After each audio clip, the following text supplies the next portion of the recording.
make sure I'm heard, so just let us know if I am. If not, then also do let me know. Just testing. 1 2 1 2.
Cheers, Scott. That's much appreciated, mate. Thank you.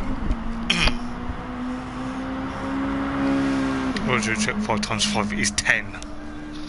I know that one, I'm not stupid. But yes, guys, good evening and welcome to another action-packed night of British Touring Cars, and it is the Chell Lawman Motorsport British Touring Car Championship in association with ESR, and yes, it is that BTCC expert, the one and only Hoppers, in the commentary box as per usual for this championship, and it is going to be magic. It is going to be probably very close, and it is probably going to be a very short lap around here at Sardegna for rounds 5 and 6 of the championship, even though it's technically round 3 of the races that we're doing this season. But obviously, if you like to be in its technical terms, it is rounds 5 and 6 of the championship. If anything goes like exactly Brands Hatch and of course Largo last time out, we're in for a treat yet again, and I'll go through who's here and what weight they are carrying for this evening, and also what I expect or who I think is going to be shining their way throughout here outside Denmark. I believe the closest proximity is to kind of get it like Knockhill that was in Scotland, obviously, so you know, we're trying to get a likeness if we can for that. But it is going to be very interesting to see exactly how well all the guys go this evening. Obviously, we've got 10 minutes of qualifying and then a 20-lap sprint race followed by a 40-lap feature race. So the feature race is going to be very interesting because, you know, last time out at Largo, it seemed that Craig Thomas, obviously, his Peugeot 406, his pit crew actually nailed the pit stop and he got out in front and then still carried on the momentum after leading the race for quite some time to actually take a well-deserved race victory. There was quite a lot of tense battles going on throughout that evening as well, and it kind of set the tone for exactly what we could be looking at here, obviously for rounds 5 and 6 of the championship. And it is so good to be here for the British Touring Cars. So yes, I do know a lot about touring cars. You may think, you know, is that an advantage? Well, it is. Of course it's an advantage for me. Personally, we've got Chris Wheatley in the Rocket Cargo Honda Accord currently on stream. He's currently trying to figure out exactly what he's going to do. He actually ran away with the race win, I believe, in the sprint race at Largo, so you know he's probably got a bit more weight on board that Honda Accord for this evening. Then you got Panos with the DC Cup Renault Laguna, the 98 model that was actually raced by Tommy Rustad to win the Independence title in the actually proper British touring cars of 98. He's just gone into pit lane and making his appearance currently on stream is the Team Dynamics Nissan Primera Scott Dalby. Maybe Scott's going to be looking forward to pushing on quite a bit because he was heaviest at Largo, and now he's got rid of that maximum weight. He's going to be pushing on for quite a bit because it looked like he was struggling with that weight last time out, so hopefully it is going to be a cracker for him as he just clips that wall there as he goes down the downhill section. Just jump back into pit lane, but it is going to be great to see exactly what is going to happen for this evening. So yeah, I'll go through who's going to be carrying what weight and who is going to be here. I believe there's about 2 people missing this evening. So I believe we've got the likes of obviously Panos, who's currently here, Panos Volganis, the Greek, on 110%, so it's maximum ballast for the Renault Laguna driver this evening. It seems like, you know, that 110 is going to be very close to see exactly how well he's going to be doing for this evening. He's obviously championship leader, so you know that is going to hurt him. He's got maximum ballast. He will have to carry that throughout qualifying and also the sprint and feature race, so it'll be interesting to see how well he adapts to maximum ballast onto in that Laguna. Then he's also joined by Adam Morgan, not touring car superstar Adam Morgan. Yes, you may think, do we have current driver, British touring car driver Adam Morgan taking part in the championship? As much as I wish we had the real life touring car drivers taking part with us, unfortunately it's not. It's actually the Welsh namesake, and yes, you may think with him not having the name as Adam Morgan, he may do well. He's actually on 108% of weight. It's equivalent to 138 kilograms, and obviously I forgot to mention Panos is on 148, yeah, 100, no, it's actually 1,408 kilograms is the top weight. It's all jumbled up, but I go by percentage, so, you know, just bear with if you think about that. Then you got Gareth Forrest in the LDA 4 on 106%, so it's kind of equivalent to 2 from Adam Morgan's Renault Laguna. That's the arena coloured. Obviously they're all Mazda attenders, but to be professional we'll use their cars that they were in periods. So Gareth Morris in the Audi A4. Then you got Damien Black or Daniel Page, do apologise if I pronounced your name wrong, pal, on 104%, so that's kind of pushed him up sort of there, because he was running in sort of the mid-pack for some of the racing at Largo last time out. Then you've got Scott Dalby, obviously rooting for Scott this evening in Team Dynamics Nissan Primera.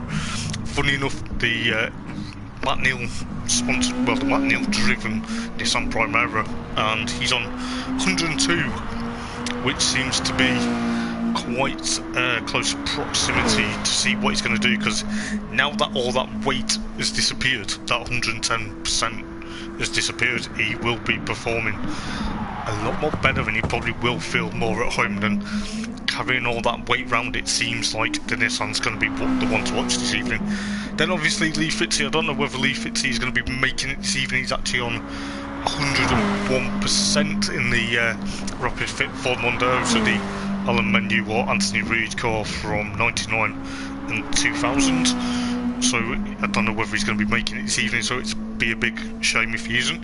Then you've got Darren Baldwin making his season debut. He's had a bit of couple of moments where he's had to step back for a bit for personal reasons, but his Honda Accord that Nick Sargent was taking over for the last 2 meetings is currently excuse me, on 100%. Then you're obviously Chris Wheatley in the Rocket Cargo Honda Accord, so the independent run Honda Accord, that is also on 100.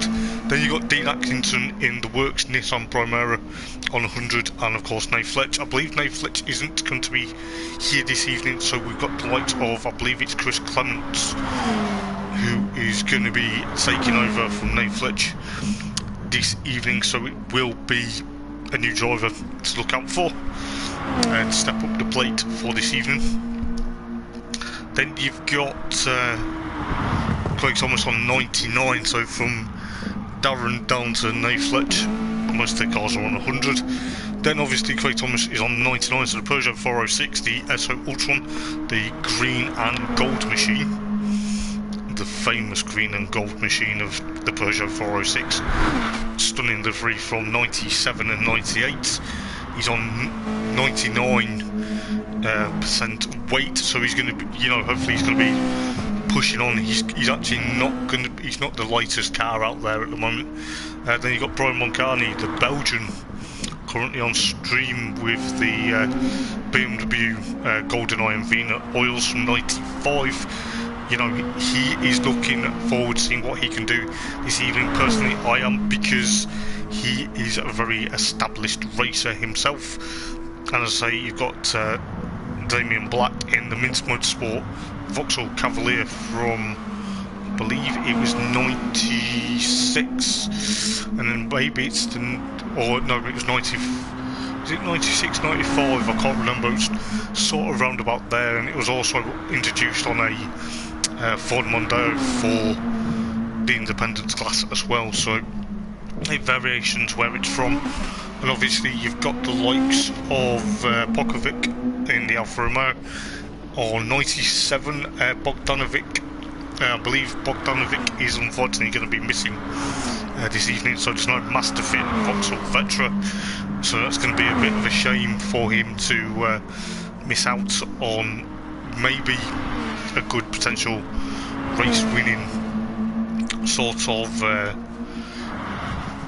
way, because he's actually on 96, so he's actually, so Pokovic is on 97 and then Bogdanovic is on 96, which is technically the second lightest car, but the most lightest car is Andy White's Toyota Carina, which was actually run as a works touring car before it went independent. So the independent Toyota Carina is on 95. So yes, that is exactly the weights for this evening, and it is going to be close. You are going to be in for a treat, because if it's anything like it was last time out between Largo and of course Brands Hatch, you're going to be in for a massive treat, because I do enjoy this sort of calibre of racing. Obviously, you know, massive congratulations to all the guys that do race in the championships, and obviously, you know, Eldar is an absolute top class race league to be. So if you want to see, do check us out on Facebook and do follow us on Instagram, and please do like and subscribe for us. It would help us out massively. It does help me out massively with commentary as well. So you know, let us know in the comments what you think's going to happen tonight, who you think's going to run away with race wins, or who you think's going to take pole position, or do we have another two-time winner, or do we have someone taking the advantage to obviously the guys such as Panos and of course Chris Wheatley, as Chris Wheatley actually spins. We just caught the end of that when Scott Dalby was going up the hill, so you know, it's going to be fantastic. Obviously Craig's 406 is out on track. This car is an absolute stunner. Yes, okay, people are thinking they're the same cars. Unfortunately, they're not the same cars.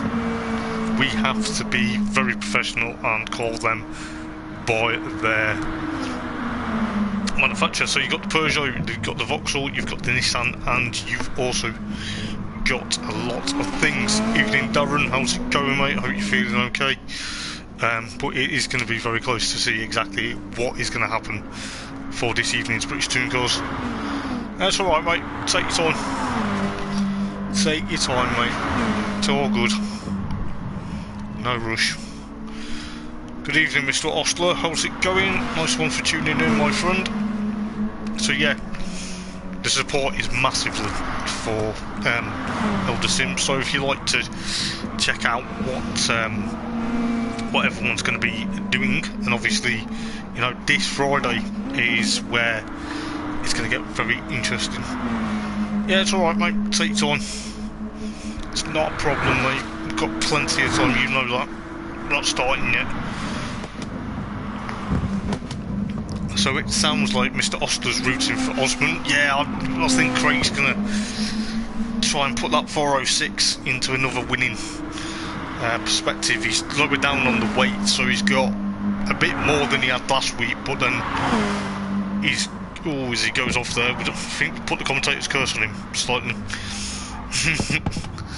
As he just clips that wall. The walls aren't forgiving here. They stick out very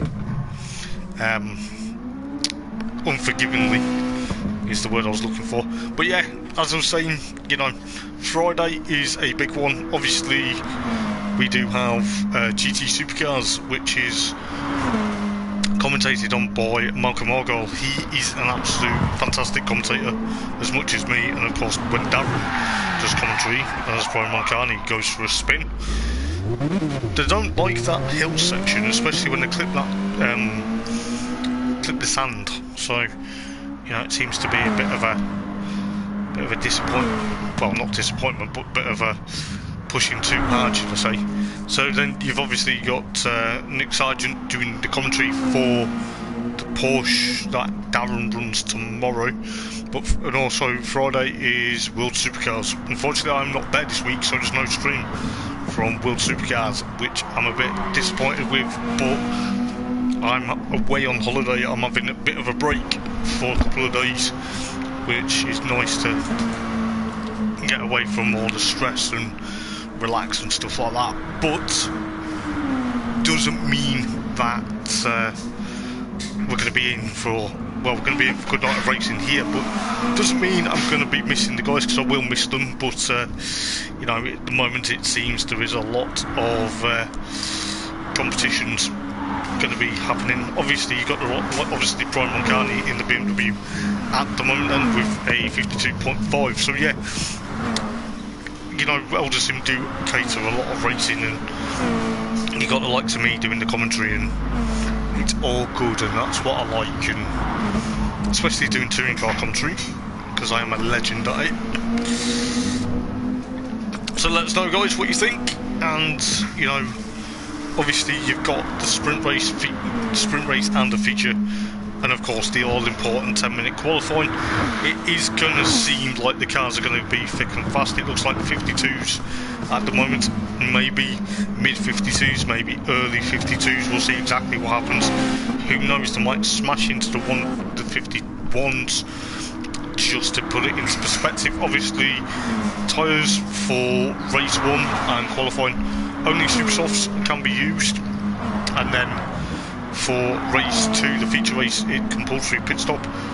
Depending up to 15 minutes, you can run the super softs or the mediums, but you must change. If you do not change, you can incur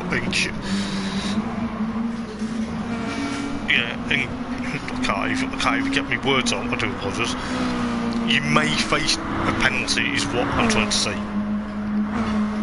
So you may incur a penalty, because you don't want that, and it's going to be, you know, as close as you can just see, you know, Brian Moncani trying to overtake these guys. He's actually got a bit of traffic now. He's trying to push on in that BMW. Whether he gets it done, obviously he's a very established racer, enjoys his racing here at Elder Sim, so you know, there is a lot of drivers I root for. I really enjoy this sort of racing, especially when it's the likes of obviously British touring cars. You know, as Craig went off, I think he's damaged the left hand side again.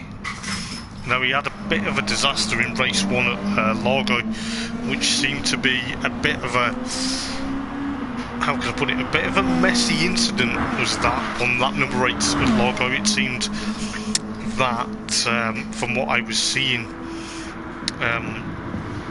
believe it or not, it seemed Going into the first turn, obviously Andy White had gone off track. He obviously missed his braking or something or another, and then hit the back of Craig's Peugeot 406. So it happened, and unfortunately Andy White got punished for it. So, you know, as you can imagine, you know, it wasn't the nicest incident, because at the same time Dean Atkinson comes back after having a bit of a tussle with them, comes back on track and then takes out Pokovic in the Alpha. So, you know, it was a bit nasty on lap number 8, but never mind, we are fighting for another day. Brian Moncani with that 2-second penalty now, ran a bit wide for close to comfort. So, you know, you got Darren making his debut in the series in the Honda Accord, so the 24 machine. I'm going to see how well Darren gets on tonight. He's actually had his second COVID jab, so he's probably not feeling the best at the moment, but whether he gets a very good, strong result, we'll see. But you know, he said if he's a bit sore, he may just host, which is fair enough, but you know, fair play to him. He's a good established racer as everyone else is as well. Now Lee Fitz is on his way. Okay, mate, that's cool. We could see it. I thought you weren't, but maybe I got confused, so I do apologise, my friend.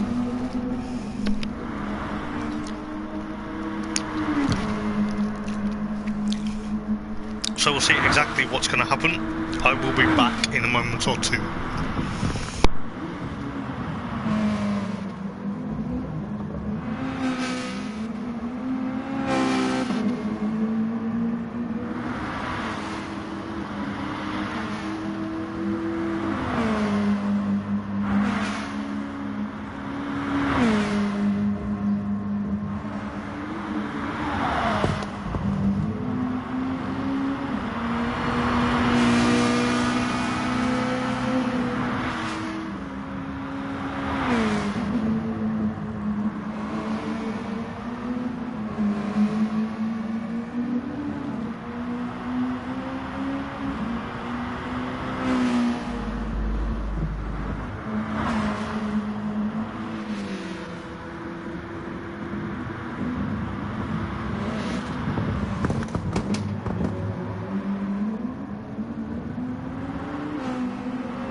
So yeah, we'll see exactly what's going to happen this evening for rounds 5 and 6 of the championship, the Chell Lawman Motorsport British Touring Cars.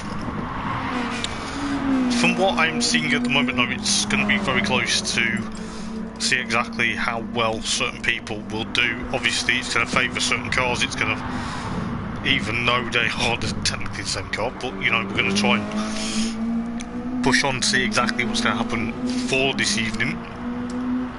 So obviously Lee Fitzy is in the lobby this evening, so that's good to see. I believe we're going to be in very close proximity. You can just see certain cars using the Michelin rubber. Obviously, you know, it's going to be very close to see how well things go.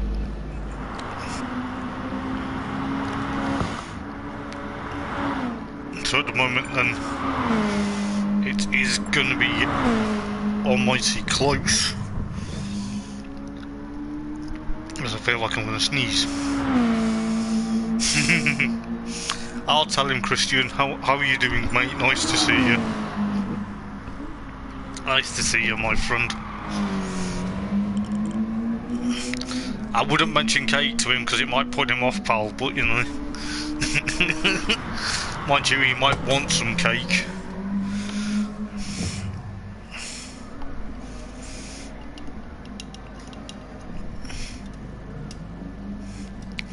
Cheers, mate. Nice to hear you're doing okay, mate.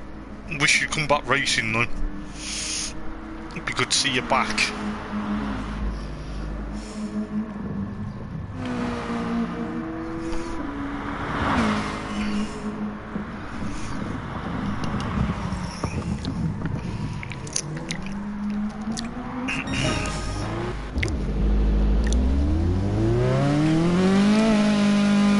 see what the rapid fit Ford Mondeo can do. He's actually just, I think he's just testing that he's going to be okay to go out the lobby. Or go out the pit lane, should I say, not the lobby. But Darren's just coming through the start finish line. So we'll see what he's going to do. His out lap was obviously a 1 minute, but he should be okay. We'll see exactly how well he does in the Honda. It's going to be a very almighty difficult, well, not difficult, but it's going to be a bit of a challenge for him this evening, just to see how well he's going to do. So Lee Fitzgerald, to see him in the Ford Mondeo, seems to be pushing that car to the limit. He always does. He does very well, and you know, he's providing some great entertainment. Cakes too dry. Oh dear. No, I won't tell him that, because he might be like, that what a waste of cake that is. But yes. Yeah, good old banter, mate. Good old banter. Thank you for tuning in, though. But yes, guys, it's going to be great. I can't wait to see how well things go for the touring cars this evening. It is going to be maybe well, it's going to be exciting, but it's probably going to be action-packed, because with the nature of the circuit as it is, you know, it is a very short lap. It is only 52s as Lee Fitzy gets a bit crossed up into turn number 1. Maybe he's just trying to warm up a few tyres and he goes back into pit lane, so maybe a fresh bit of rubber and maybe pushing on to see exactly what's going to happen. So Gareth Morrison, you can see the Audi A4 working its way into turn number 1. So we'll actually go for a lap of the Sardegna circuit, if I can figure it out. Give me 1 second, guys, just while I figure it out. So we'll just use this. So up into the latter half of the lap where that ball sticks out, it is going to be very close, but into this sort of a chicane here, and then in towards the hairpin at the end of the lap.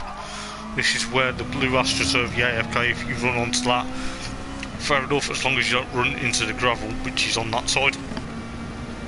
So down to cross the line, and he's about to do another lap. He's into the pit exit box. Got to be careful that during the racing that no one's going to be entering that. If someone's coming out of pit lane, it may take some time. Obviously into the hairpin for the first time. Up the rise then towards the mountain section. The wall was sticking out there, as you can see, into the latter half then, so it gets back into the sweeping right, then it goes flat for a bit, and obviously right to left, and then into the final hairpin. So that is a lap of Sardegna, and it is going to be very close to see how well everyone is going to do this evening for another battle of the Chell Lawman British Touring Cars. So we won't start until 8 o'clock, I believe, so got a bit of time, so grab yourselves a drink, grab something to eat, because you don't want to miss the action tonight, guys. It is going to be fantastic, and it is going to be amazing. So let us know, please like and subscribe, and it should be very close to see exactly what is going to happen for the championship.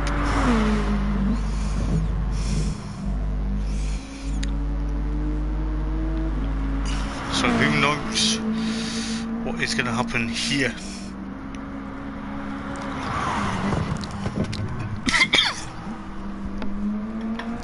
So hopefully my voice doesn't disappear like it has done for the last couple of weeks. But you never know. Should be in for a good lap time. He's currently still in the 53s at the moment, so seems to be a bit close to see exactly what's going on. So you've got Pokovic currently pushing on. He's got a bit of a penalty there. He's got 1.8 of a penalty. He will have to take that, obviously, during the racing, because if you don't take it, it does go against your lap time, and it can cost you, and it can literally cost you dearly. I've seen it happen, and it's not the best, especially when you're trying to fight for position as well. So at the moment there's only 10 drivers in the lobby, so we'll see exactly if anyone else is going to be around. So we'll see exactly what is going to happen tonight. I'm hoping the guys have a very successful race, obviously. You know, we've got the likes of, obviously, Damien Black, we're 152.6, so it's not one, it's a 52. It's very easy because some tracks are like 150 something or such forth, but round here it's only a short lap with like 52s, sort of mid 52s, maybe early 52s, if they get the line just right, and it will probably work to their advantage. So we'll see exactly what Daniel does about to cross the line. The line is just there, he's done a 52.644, so he's kind of almost where he wants to be. He's still in that 52 range, so he gets that Cavalier sideways out of turn number 1. So we'll see exactly what's going to happen. Chris Wheatley then still pushing that Honda Accord, the rocket cargo machine, up into there. He's about 50, he's in the 53s at the moment, so it's going to be pushing him. Darren actually goes a 52.7, so that seems to be the range at the moment, but he's got that Honda dialed up whether he tries to complete, you know, exactly what he needs to do. He's got to be careful. Traffic's going to be a major factor, we know that, but it is going to be close, and it is going to be amazing to see how well everyone is going to do this evening. Darren just gets a bit crossed up out of the latter half of the lap, but you know, he's still going to be pushing on for what would look like a simulated qualifying run. So he's through the last turn now, about to cross the line. Where's he going to go this time? Still stays around the 52s, so it's a 52.9 this time. So hopefully, you know, he's going to practice. Obviously it's practice, you know, obviously 10-minute qualifying, but it's going to be close between quite a lot of the drivers this evening, and it seems some are doing 52s, 53s even, and you know, it looks like from what I'm seeing at the moment there's a lot of traffic as Brian Moncani goes for 52.3. See, that's the easiest. If you get a tow round here, it can literally propel you to where you want to be, which doesn't surprise me. So you've got the likes of, obviously, Brian Moncani, he's purple in that sector. He's got Panos Forganis in Renault Laguna trying to escape away from him. Just remember, it is only practice. Gets a bit loose onto the gravel there because the gravel got kicked up. Hopefully he pushes on, pushes that BMW into the final turn then. So he's going down the rise now, going down the hill. Whether he gets pushed on, it's another thing, so we'll see exactly what the BMW driver will do. I went 53.8 this time round, so there is quite a lot of difference within the times, but it seems 52s, maybe 53s are thereabouts, but the weight's also going to hamper a few people. So it is going to be very close to see exactly what is going to happen come qualifying. There's Daniel spins out of control there. So yeah, I'm going to grab a quick drink and get myself ready and get myself prepared for qualifying, and we'll see exactly what's going to happen this evening for rounds 5 and 6 of the championship, which is technically round 3 if you put it into perspective, but because with me I'm used to saying rounds 5 and 6 or 1 and 2, so you know, it's just how I am, and it is my nature of commentary. But I will grab a quick drink and then hopefully we will gear up towards a very thrilling qualifying session for the 20-lap sprint race this evening, and we'll see exactly how well the guys get on in a few moments.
So yes, I do apologise, I was just having a bit of a moment just to get myself into the frame, but it is going to be fantastic to see how well everyone goes. Obviously we are waiting for one other driver, I believe, for this evening. Maybe we're waiting for also Dean to enter the lobby as well. So looking almost at full capacity again this season. So, well, this season, I mean this evening, so it seems to be quite interesting to see how well things will go. I'll try and go through exactly what I think is going to happen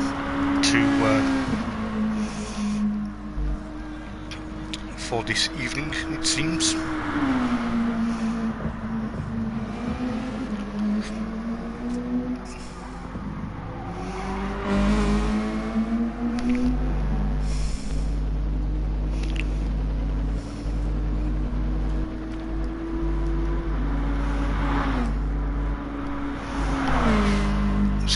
1 second or so as well.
So hope all is well, guys. I do apologise, I was just in the process of just sorting something out for one of the reserve drivers this evening, so hopefully it's going to be a good night of racing. I'm looking forward to this, as per usual. I'm always hyped for the touring cars. It seems that, you know,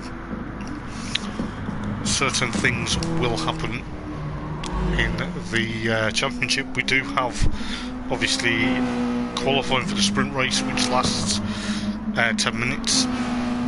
And then race 2, which is the feature race, which is going to be 40 laps. We will be having a reverse grid, so whoever finishes last will be on pole position, and it is a standing start, as it normally is for each race, so it's going to be fantastic to see exactly what is going to happen.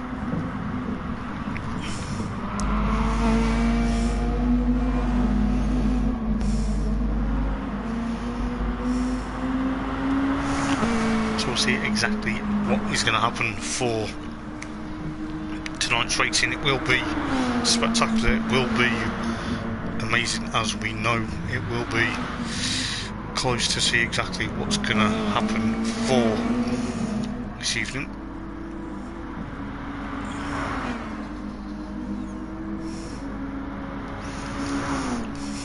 So we'll find out how well everyone's going to go in their respective cars. It looks like the BMW at the moment, Brian Moncani, seems to be setting the pace with a 52.3, so it's going to be very close to see exactly what is going to happen.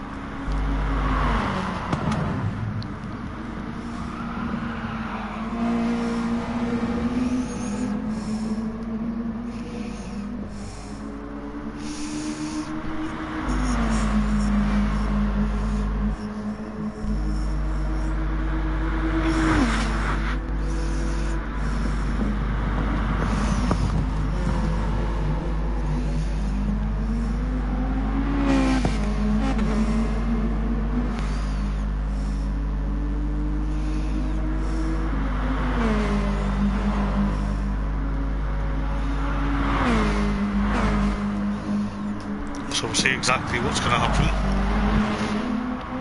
for the championship, as I need to catch up with the stream because it's a bit delayed on my phone.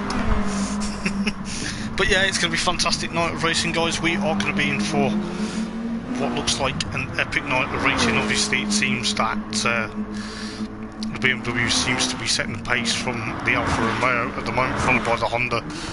Well, the two Hondas, obviously the works Honda and then the independent Honda.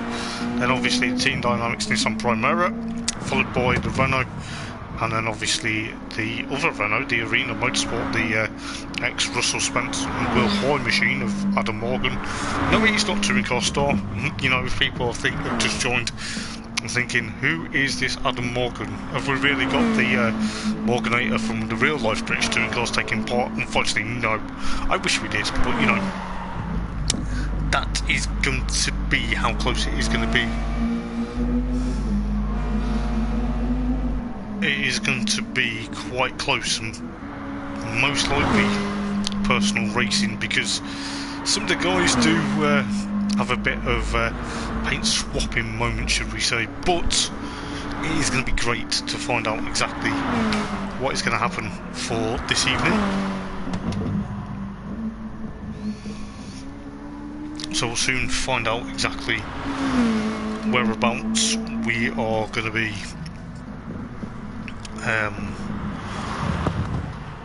how close these guys are going to be. That's what I meant, you know. I feel like, you know, the likes of obviously Brian Moncani and of course Scott Dalby and maybe Chris Wheatley, you know, to jump onto the podium, and we'll see exactly how well they push on. You've got the likes of obviously Craig Thomas's Peugeot 406, currently sat in pit lane, so you know he's probably going to be wanting another race win. So there's quite a few guys that will be gunning for race wins this evening, and maybe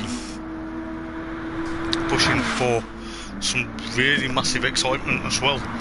And it seems that, you know, it's going to be fantastic to see how quick these guys are going to push on. Obviously, you know, super softs, and then obviously in the feature race you've got the mediums as well for 15 minutes, and then most likely swap back onto the super softs. I think it varies, because some people like to try and push on and try and see exactly how long they can do. So it'll be very close to find out what exactly is going to happen. But we're not far away from getting qualifying underway. We are around 15 minutes, if that, for the sprint race qualifying. So it's going to be very close to find out exactly.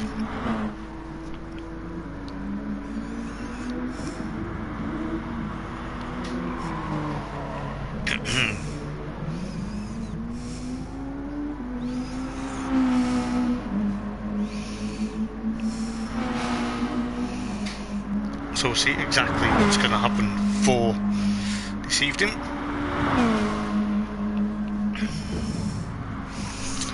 As Panos says, his car weighs more. Does he say it weighs much as a train?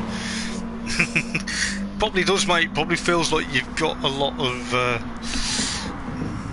weight in that car, but should be a good night of racing. It seems the maximum weight seems to hurt quite a lot of people, which, you know, it had been, as truth was told last week, it was kind of close, and like, you know, you could see exactly how well people such as Scott Dalby was struggling with the weight. So, you know, we're not far away from having a bit of a nice contest. So yeah, we'll find out exactly what's going to happen. We do have obviously the likes of the BMW versus the Carina and the Accord at the moment, followed by the Alfa and the Peugeot and the Nissan Primera, as the Peugeot does go out of shape towards the last corner. It just seems the likes of Craig Thomas at the moment trying to obviously see exactly what's going to happen, but it's going to be very close proximity to see exactly what's going to happen.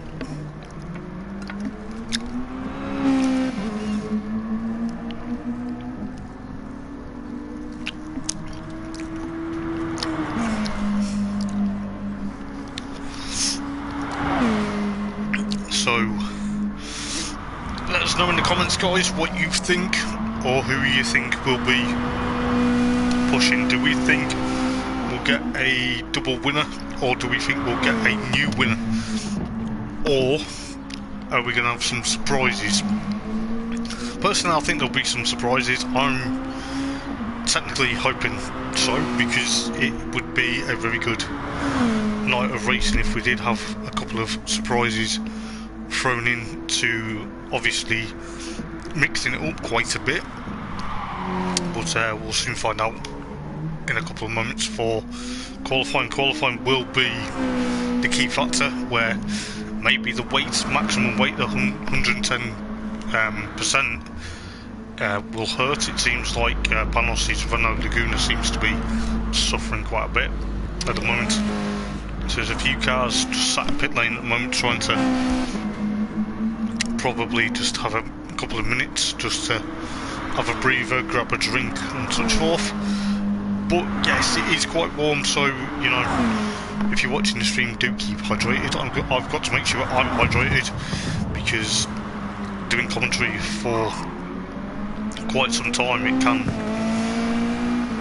you know, get a dry throat, and it can be potentially a bit uncomfortable for around a couple of minutes, but we should be fine because we've got the water and we should be in for a cracker of an evening, because you don't want to miss tonight, because if you do, you know,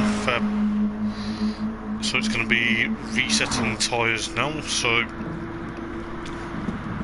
we'll see exactly what is going to happen. So super softs are only going to be used for sprint race and qualification.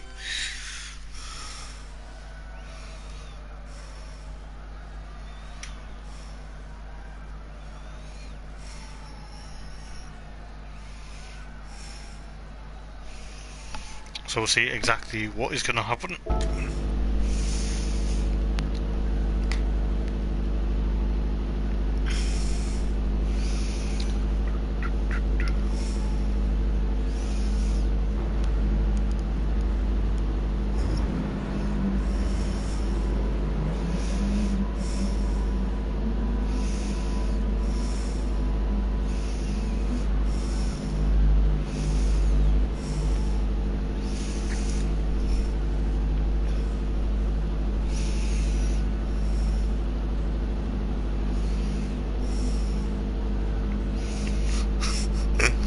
Panos claims his Laguna's got passengers in. I'll be brutally honest with you, my friend, it will feel like that.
So we'll see exactly what's going to happen, and it is close because it looks like at the moment Peugeot 406 then, Craig Thomas with a 53.3, so it seems the cars are in like the early 53s, maybe mid 53s as well.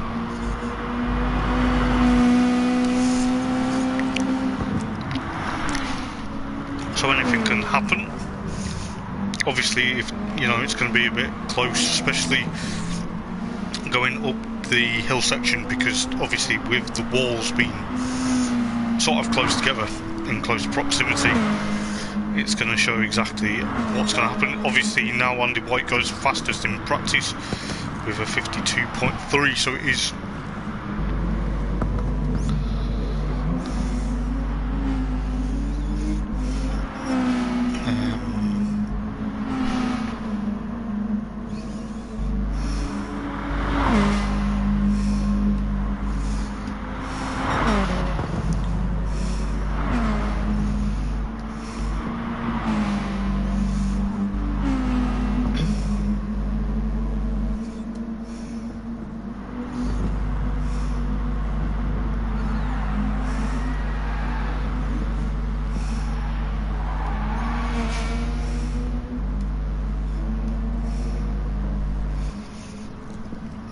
so we'll see exactly what happens.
So we'll find out exactly what's going to happen in a couple of moments' time for qualifying. So as you can see, it's a 52.1 now, so it seems to be very close to see exactly what is going to happen. So Chris Clements has joined the lobby, so we'll see exactly how well he gets on in Nate Fletcher's Renault Laguna for this evening.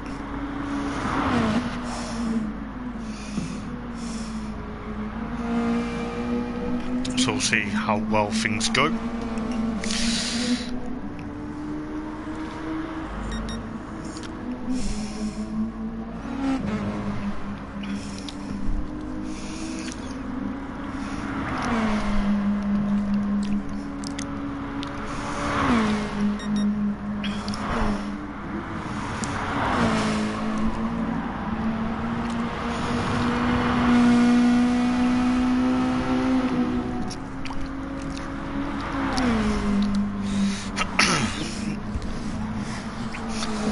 Back in a moment.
I do apologise about that, guys. I was actually I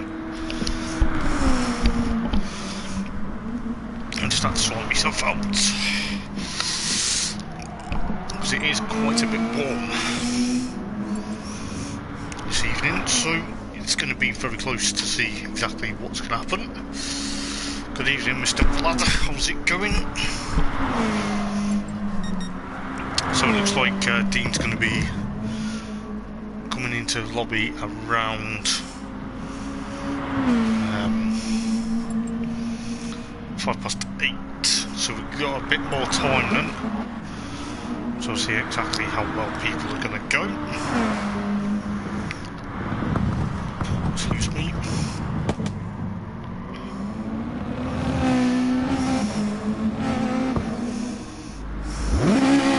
It's just going to get slightly confusing, but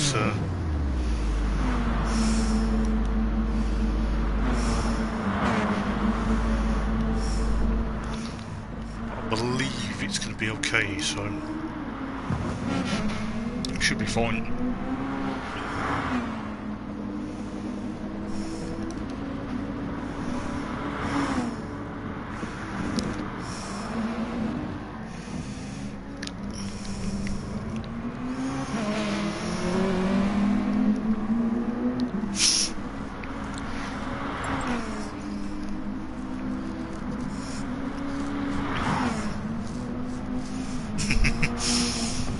Like it's going to be a bit of a rough and tumble night then of racing. It looks like Chris Clements is going to be very close. Obviously, I think he's meant to be in a Renault Laguna, but obviously due to rushing in to get into the lobby, he's picked Lee Fitz's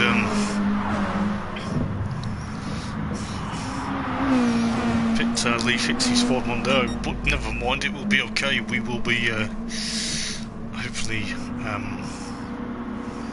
Going to be close for some close battle. So it looks like at the moment with practice then it's 52.1, so it's kind of a late 52.1 sort of ish time, so it's going to be very close to see exactly what's going to happen with these guys. Obviously Craig Thomas in 406 seems to be adapting very well. Whether he a lot of things to race, but the glitch trauma. Yeah, I know, mate. I know you'd like to race. I feel sorry for you, mate, that you're missing out this evening. But hopefully you're back on track soon, my friend. You'd always be welcome to be. Excuse me, welcome to be back on track. So.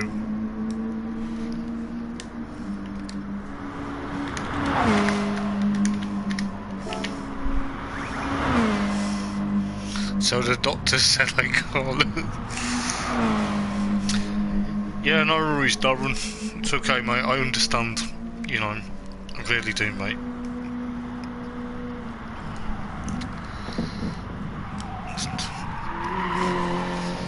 We'll see how you get on, mate. And if you feel like rubbish, mate, just host and it's fine. You know, it's not a problem.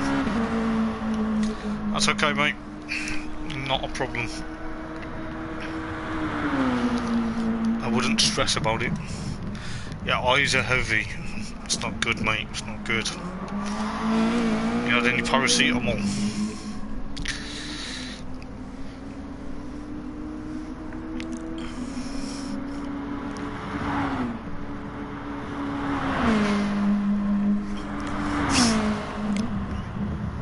So we'll see exactly what's going to happen for the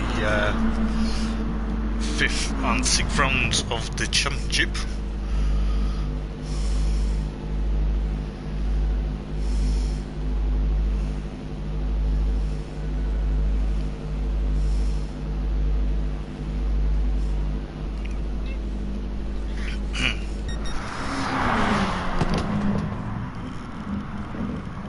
Didn't want to turn that up in my ear, that was a bit loud.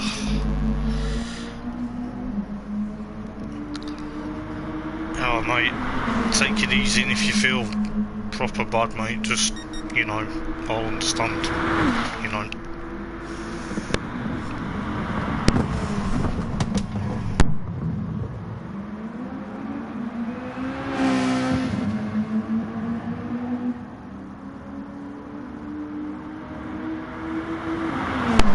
So we'll see exactly what's going to happen. I believe Dean Atkinson will be... oh, that was a bit close between Panos and, of course, the likes of Brian Moncani there. Seem to have... I know, mate. I know you will. Well, just let me know, though, mate, if it gets too much for you. Just so I know. So we'll see exactly what's going to happen.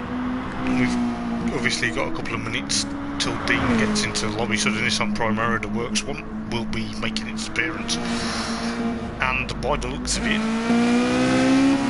as things go, we will be almost at full capacity, so bear in mind, obviously the likes of Nate Fletch is missing, obviously Bogdanovic is missing as well, so there's only 2 drivers this evening that are missing, so you know it's not really a problem. So it would be good to see a very close proximity action of racing, and I'm just going to get some water down my throat and we will be very good to go when qualifying does start.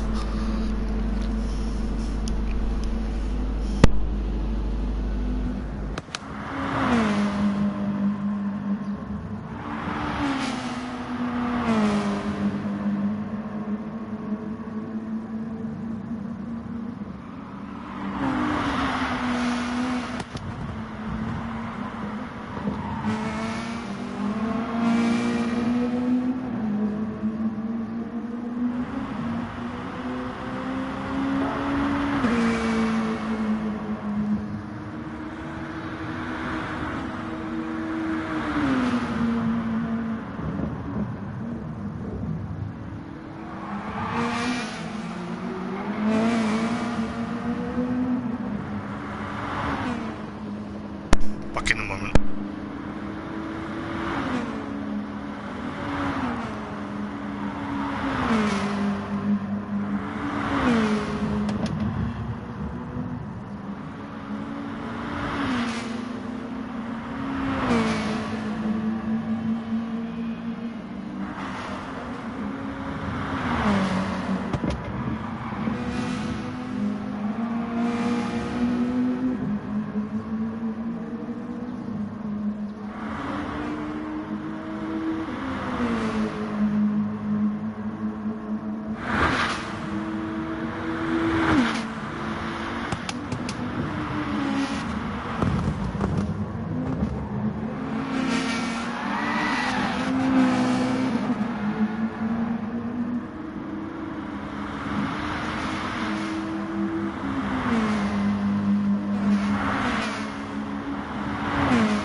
So we'll see how long it's going to be, because it's going to be fantastic of racing.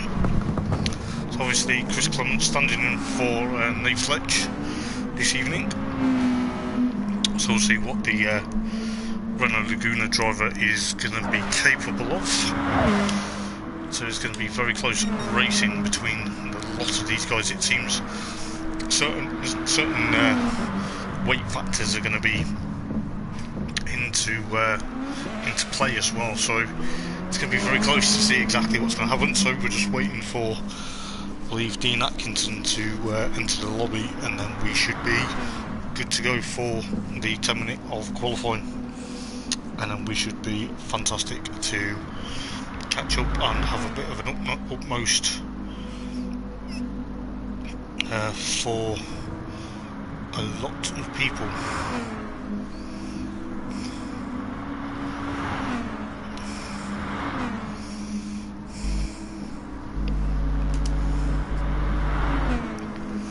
So we'll see exactly what is going to happen. I think Craig's actually going off a lot off the side of the track at the moment.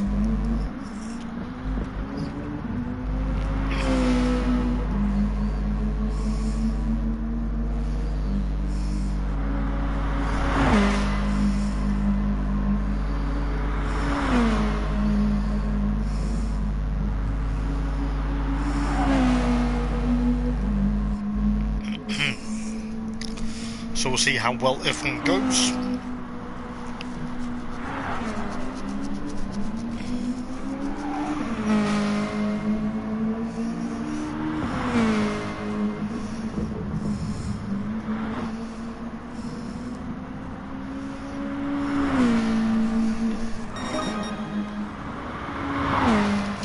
52.0 now, so we'll see exactly what's going to happen. So Dean isn't home yet, so it's going to be probably a bit of a interesting factor then. So qualifying is about to begin as Pokovic hits the wall, which is not very good. Doesn't want to be doing that in the race. So we'll see exactly what is going to happen. So everyone is going to go out for qualifying, hopefully without any issues. So just make sure everyone goes out of pit lane. So we've got the likes of Lee Fitzy just waiting to leave pit lane. So we should be good to go in a couple of moments. So it looks like at the moment then, looking at the sort of timing for the outlaps, it looks like Adam Morgan then will be the closest to set, obviously leading on the outlaps. He's picked up a bit of damage on the front bumper and both front and right corners, front right and left corners of his car at the moment, so that's probably allowed Lee Fitzy actually to, so the time screen throws a wobble at me, so Panos will be the first one to lead them round for their flying laps. They may get quite a few round here this evening due to it being a short-natured circuit, and we're going to be in some close proximity racing for this evening. Obviously Panos, you know, reigning clear cup champion of Eldar Sim, has come back to racing British Touring Cars, so we'll see what the Renault Laguna can do, followed by the Audi A4, and of course the Honda Accord and the Vauxhall Cavalier and the other Works Laguna of Chris Clements for this evening. So Panos about to set the benchmark then with a 53.0. And you've got Pokovic with a 52.4, Gareth Morris 52.5, then obviously Chris Wheatley with 52.585. Craig Thomas then in the Peugeot with a 52.5, which seems to be very close and equally matched. Andy White actually goes fastest with a 52.014. Lee Fitzy with a 52.9, so 52 seem to be the benchmark at the moment, it seems. So the Toyota Carina, followed by the Alpha, followed by the Audi, followed by the Honda Accord, Rocket Cargo. The independent run, there's quite a few cars getting the toe off each other. That's across the line. Chris Wheatley actually now goes up to third then, 52.521. Craig Thomas with that Peugeot, 52.590. Brian Moncani in the BMW, 53.0. So it seems he's struggling at the moment in the BMW, it seems. And of course, it seems Darren with a 53.2 last time round. He actually, his best was a 53.0. Lee Fitzy with a 52.7. Still puts him 7th at the moment with 6.5 minutes to go in qualifying for run number 5. It looks like Craig's had a bit of an issue out of the uphill section. Adam Morgan 53.1. So the times are kind of, ooh, who was that? Brian Moncani, 10th fastest at the moment. Struggling with that BMW at the moment. It seems Andy White's still leading the way then. So Dean Atkinson has joined the lobby. He will be at the back of the grid for race number 1. So it looks like Chris Clements at the moment, he did a 53.5 is his best lap. Adam Morgan there, currently 53.1 at the moment. So it seems a couple of guys are struggling. Scott Dalby though with a 52.7 in the Dynamics Nissan Primera at the moment, still trying to push on. Whether the weight is upsetting him kind of a bit, but you know, he's still got 5.5 minutes to go in qualifying, so we'll soon find out exactly what he's going to do. He's going through the latter half of the lap now, about to go over the start finish line. Chris with a 52.8, Scott goes 52.7, Darren with a 52.6, the Honda Accord driver up into 7th, still trying to push on even though he's a bit under the weather at the moment, so he's going to try and push on for quite considerable time. He's still got 5 minutes to go in qualifying, so anything can happen. Some of the guys are probably pitted because of the nature of tyre wear or maybe a bit of damage. So it looks like at the moment Andy White's Toyota Carina will be starting on pole position unless anything can happen. Just looking at Pokovic's Alfa Romeo going through the final turn. What's across the line then? What's he going to do? Is he going to improve? Is the Serbian going to improve on his lap time? He does a 52.7. Looks like Damien Black still in third in that. Vauxhall Cavalier at the moment seems to be pushing on. Rusty then, Chris Clements with a 52.4. So the Renault Laguna driver currently trying to push on for what will look like a good solid starting place for round number 5 of the championship. So we'll see exactly what's going to happen. Pokovic and of course Rusty go a bit wide. Brian Moncani though, however, propelled himself up into second with a 52.330. No, it's Craig Thomas's time, beg your pardon. 52.304. Craig Thomas then actually up into third, so I do apologise for the slight confusion. Craig Thomas's Peugeot 406 seems to be quite an emulating car from what he emulated at Largo, with just under 3 minutes and 25 on the clock to go in this qualifying session for round number 5 of the Chell Lawman Motorsport British Touring Car Championship at Eldar Sim Racing Run. So Craig Thomas coming through the latter half. Is he going to get that Peugeot onto the front row, or is he going to try and push on? It looks like at the moment, there he goes second with a 52.2, and that's a fantastic lap from the Peugeot driver. At the moment he's going to be probably sitting out the rest of the session. He's got 3 minutes to go though, so he's going to have to try and push on.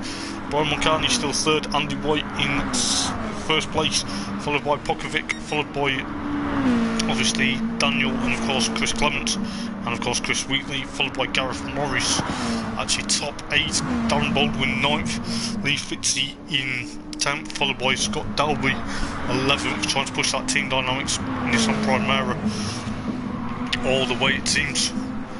And it seems that Adam Morgan in 11th, 12th place at the moment, with Panos struggling with that weight. It seems the weight of the Renault Laguna is hurting. But what has happened for at that time for Darren? He goes 6th fastest then, with 2 minutes and 5 seconds remaining in qualifying. Craig Thomas has come out of pit lane, so he's going to try and push on. He's got to be careful that he's not lost a lot of his time in that Peugeot, it seems. So he's going to have to push on this time because he's only got 2 minutes to go. Pokovic then with a 52.308, seems the Alpha is going to try and push on for maybe a top row, well, first row maybe, but it all depends. Minute and a half to go in qualifying. Guys that aren't in traffic are going to probably get a better lap. Rusty goes second, 52.1, so that's knocked down Craig Thomas for third place at the moment. He's coming through the half part of the lap now. He's going to go into the final turn.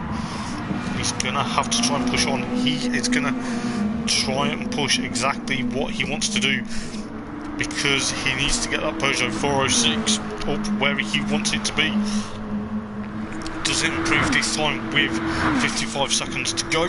Andy White though, however, 52.014. We know the Toyota Carina seems to be pushing quite a bit. He needs to push on quite some time So Chris Clements still in second place then, about to push down the start finish line. What's he going to do this time round?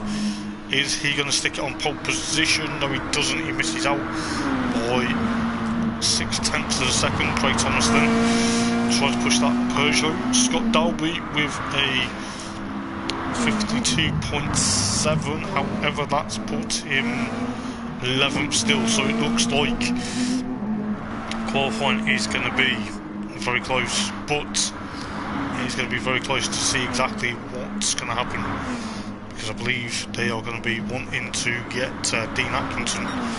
So qualifying now has finished, so anyone that's on a flyer will be taking the checkered flag. It looks like Chris Clements coming through to have the last corner, then he's going to push on, he's going to push that Renault Laguna exactly all the way. He needs to get a good run. Is he going to get a good lap in? No, he doesn't, sadly. Brian Moncani goes fourth. Craig Thomas though. Craig though, he actually just got across the line before the timer had stopped, so that's going to be probably interesting to see what the Peugeot 406 driver is going to do. Is he going to try and push on and try and get pole position, or is he going to improve and get a place? Andy White comes across the line and seeing what he can do. Doesn't even get close to his lap time, which is a bit unfortunate. Craig Thomas though took it a bit steady on that lap, so he still finishes third. So it seems there's quite a few drivers that are still pushing on. It looks like Darren's just pulled off to one side just to maybe get the lap time so Dean can join in for race 1. So it seems that the likes of Panos seems to be struggling in that Renault Laguna, so it's going to be very close to see exactly what's going to happen. So top 8 positions then. It's Andy White from Chris Clements, followed by Craig Thomas, followed by Brian, followed by Bokovic, followed by Daniel, followed by Darren, followed by Chris Wheatley, and it seems like Scott Dalby couldn't find a toe, which is a bit of a shame, but hopefully you will be good in race number 1, my friend. So it seems we're going to be in for quite some proximity racing with these guys. So at the moment, and looking at what is going to happen, I think Darren's just going to take it nice and steady and then get that grid sorted for race number 1 of the evening. Yeah, it's still lots to play for, mate. We know that. But you'll be fine. So, race number 1 will be literally a bit delayed because we will have to get the grid set up.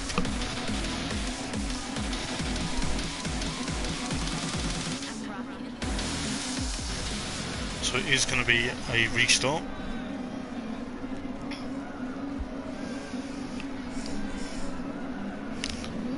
So I think the guys will be dropping out of the lobby in a moment, just as the lights turn green.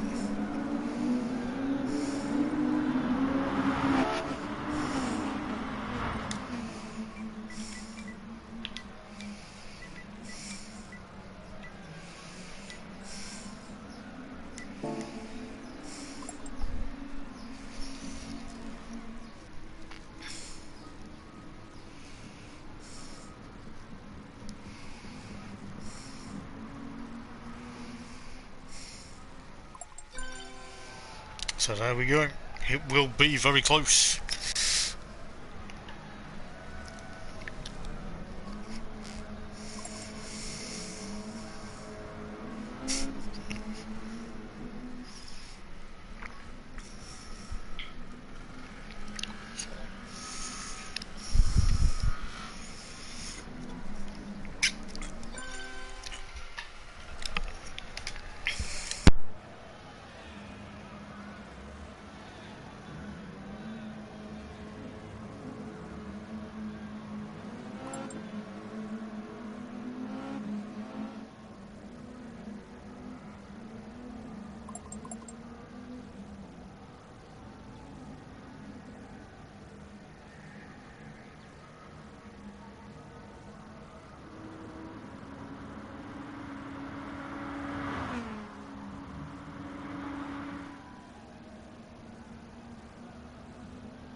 So we're going to see what's going to happen for round number 5 for the championship.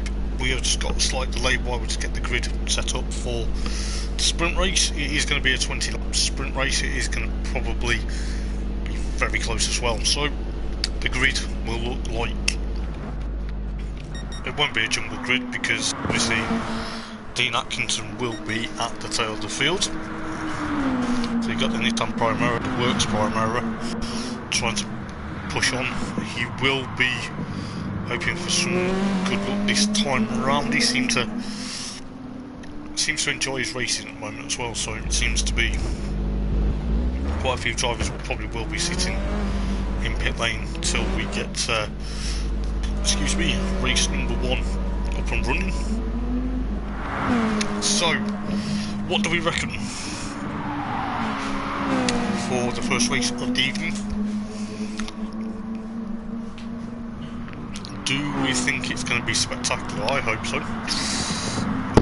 Yes, it is going to be very close. So we are going to be getting ready very shortly for the sprint race. So the 20 lap sprint race followed by the feature, which will be 40 laps, but could be very long. We'll see exactly what's going to happen. For the sprint race then, we are getting ready and we will be good to go for round number 3, but races 4, 5 and 6, not 4 and 5 and 6. But it looks like Andy White from Chris Clements from Craig Thomas, followed by Brian Moncan, Pokovic, Daniel, followed by Darren, and of course Chris Wheatley. But all the cars are back from the green flag lap. It is going to be very fantastic. We are about to start race number 1. The lights are coming onto the green any moment now. We are going to see who gets a decent start. Quite a lot wheel spin from everyone, almost tucking into absolutely turn number 1. And it's going to be fantastic. We'll see exactly what happens, but Brian Moncani seems to get that BMW into a good jump, but they're all going to be fighting for absolutely positions. It seems there is a lot of things going on, but at the moment Andy White leads the way from Rusty, followed by Brian Moncani, and of course Craig Thomas, followed by Daniel, followed by Pokovic, and of course Chris Wheatley, and Darren's dropped down to 8th. We'll see exactly what's happening. Gareth Morris's Audi A4 goes off into the gravel.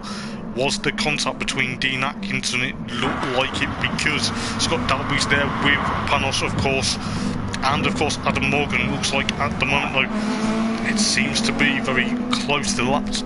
As I say, it's a short lap round here as Dean Atkinson and Scott Dalby, both Nissan Primeras, battling for 12th and 13th at the moment. It seems the weight of Panos is slightly hurting the Audi A4 of Gareth Morris down in 14th. Unfortunately at the moment it looks about nose to tail with Andy White and Chris Clement almost battling. Brian Moncani still 3rd. Craig Thomas's Peugeot 406 though, the golden green machine trying to catch up to that BMW. It seems there's a lot of action with Pokovic trying to get that overlap on Daniel at the moment. The Vauxhall Cavalier concedes the place to the Alfa Romeo, and it seems Darren's trying to get Chris Wheatley into the bottleneck, as we're going to call it, because it is sort of like a bottleneck, and it seems Darren's got to try and get past. But at the moment we'll see exactly what's going to happen further up the road with Craig Thomas and of course Brian Moncani for 3rd and 4th respectively. We're ticked off lap number 2. We're on lap number 3 then. Craig's going to try and make a move into the braking zone of turn number 1. It seems that the BMW and the Peugeot seem to be battling.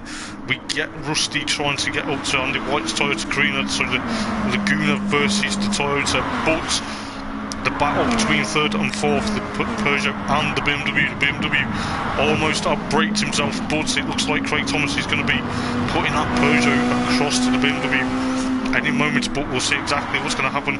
We'll go through that battle. Pokovic in 5th for the Alfa Romeo team then, with of course Daniel with the Vauxhall Cavalier and the Honda Accord, the Rocket Cargo of Chris Wheatley chasing him down. The other Honda Accord, the works-backed machine of Darren Baldwin in 8th place, but it looks like Chris Wheatley is going to go on the attack down into the front straight.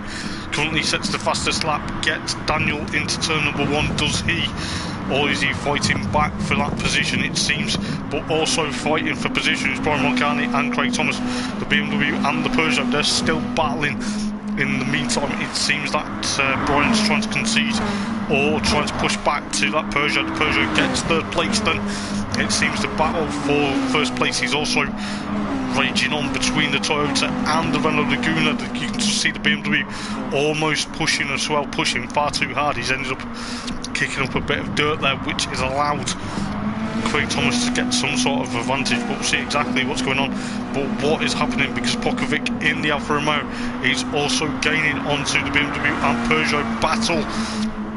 Craig's got to think about what's going to happen. We're on lap number 5 then, out of 20, so we're not even halfway through the race as of yet. Brian Moncani gets that BMW lined up onto the Peugeot closes the door, but he's got to be careful because the Alfa's almost there.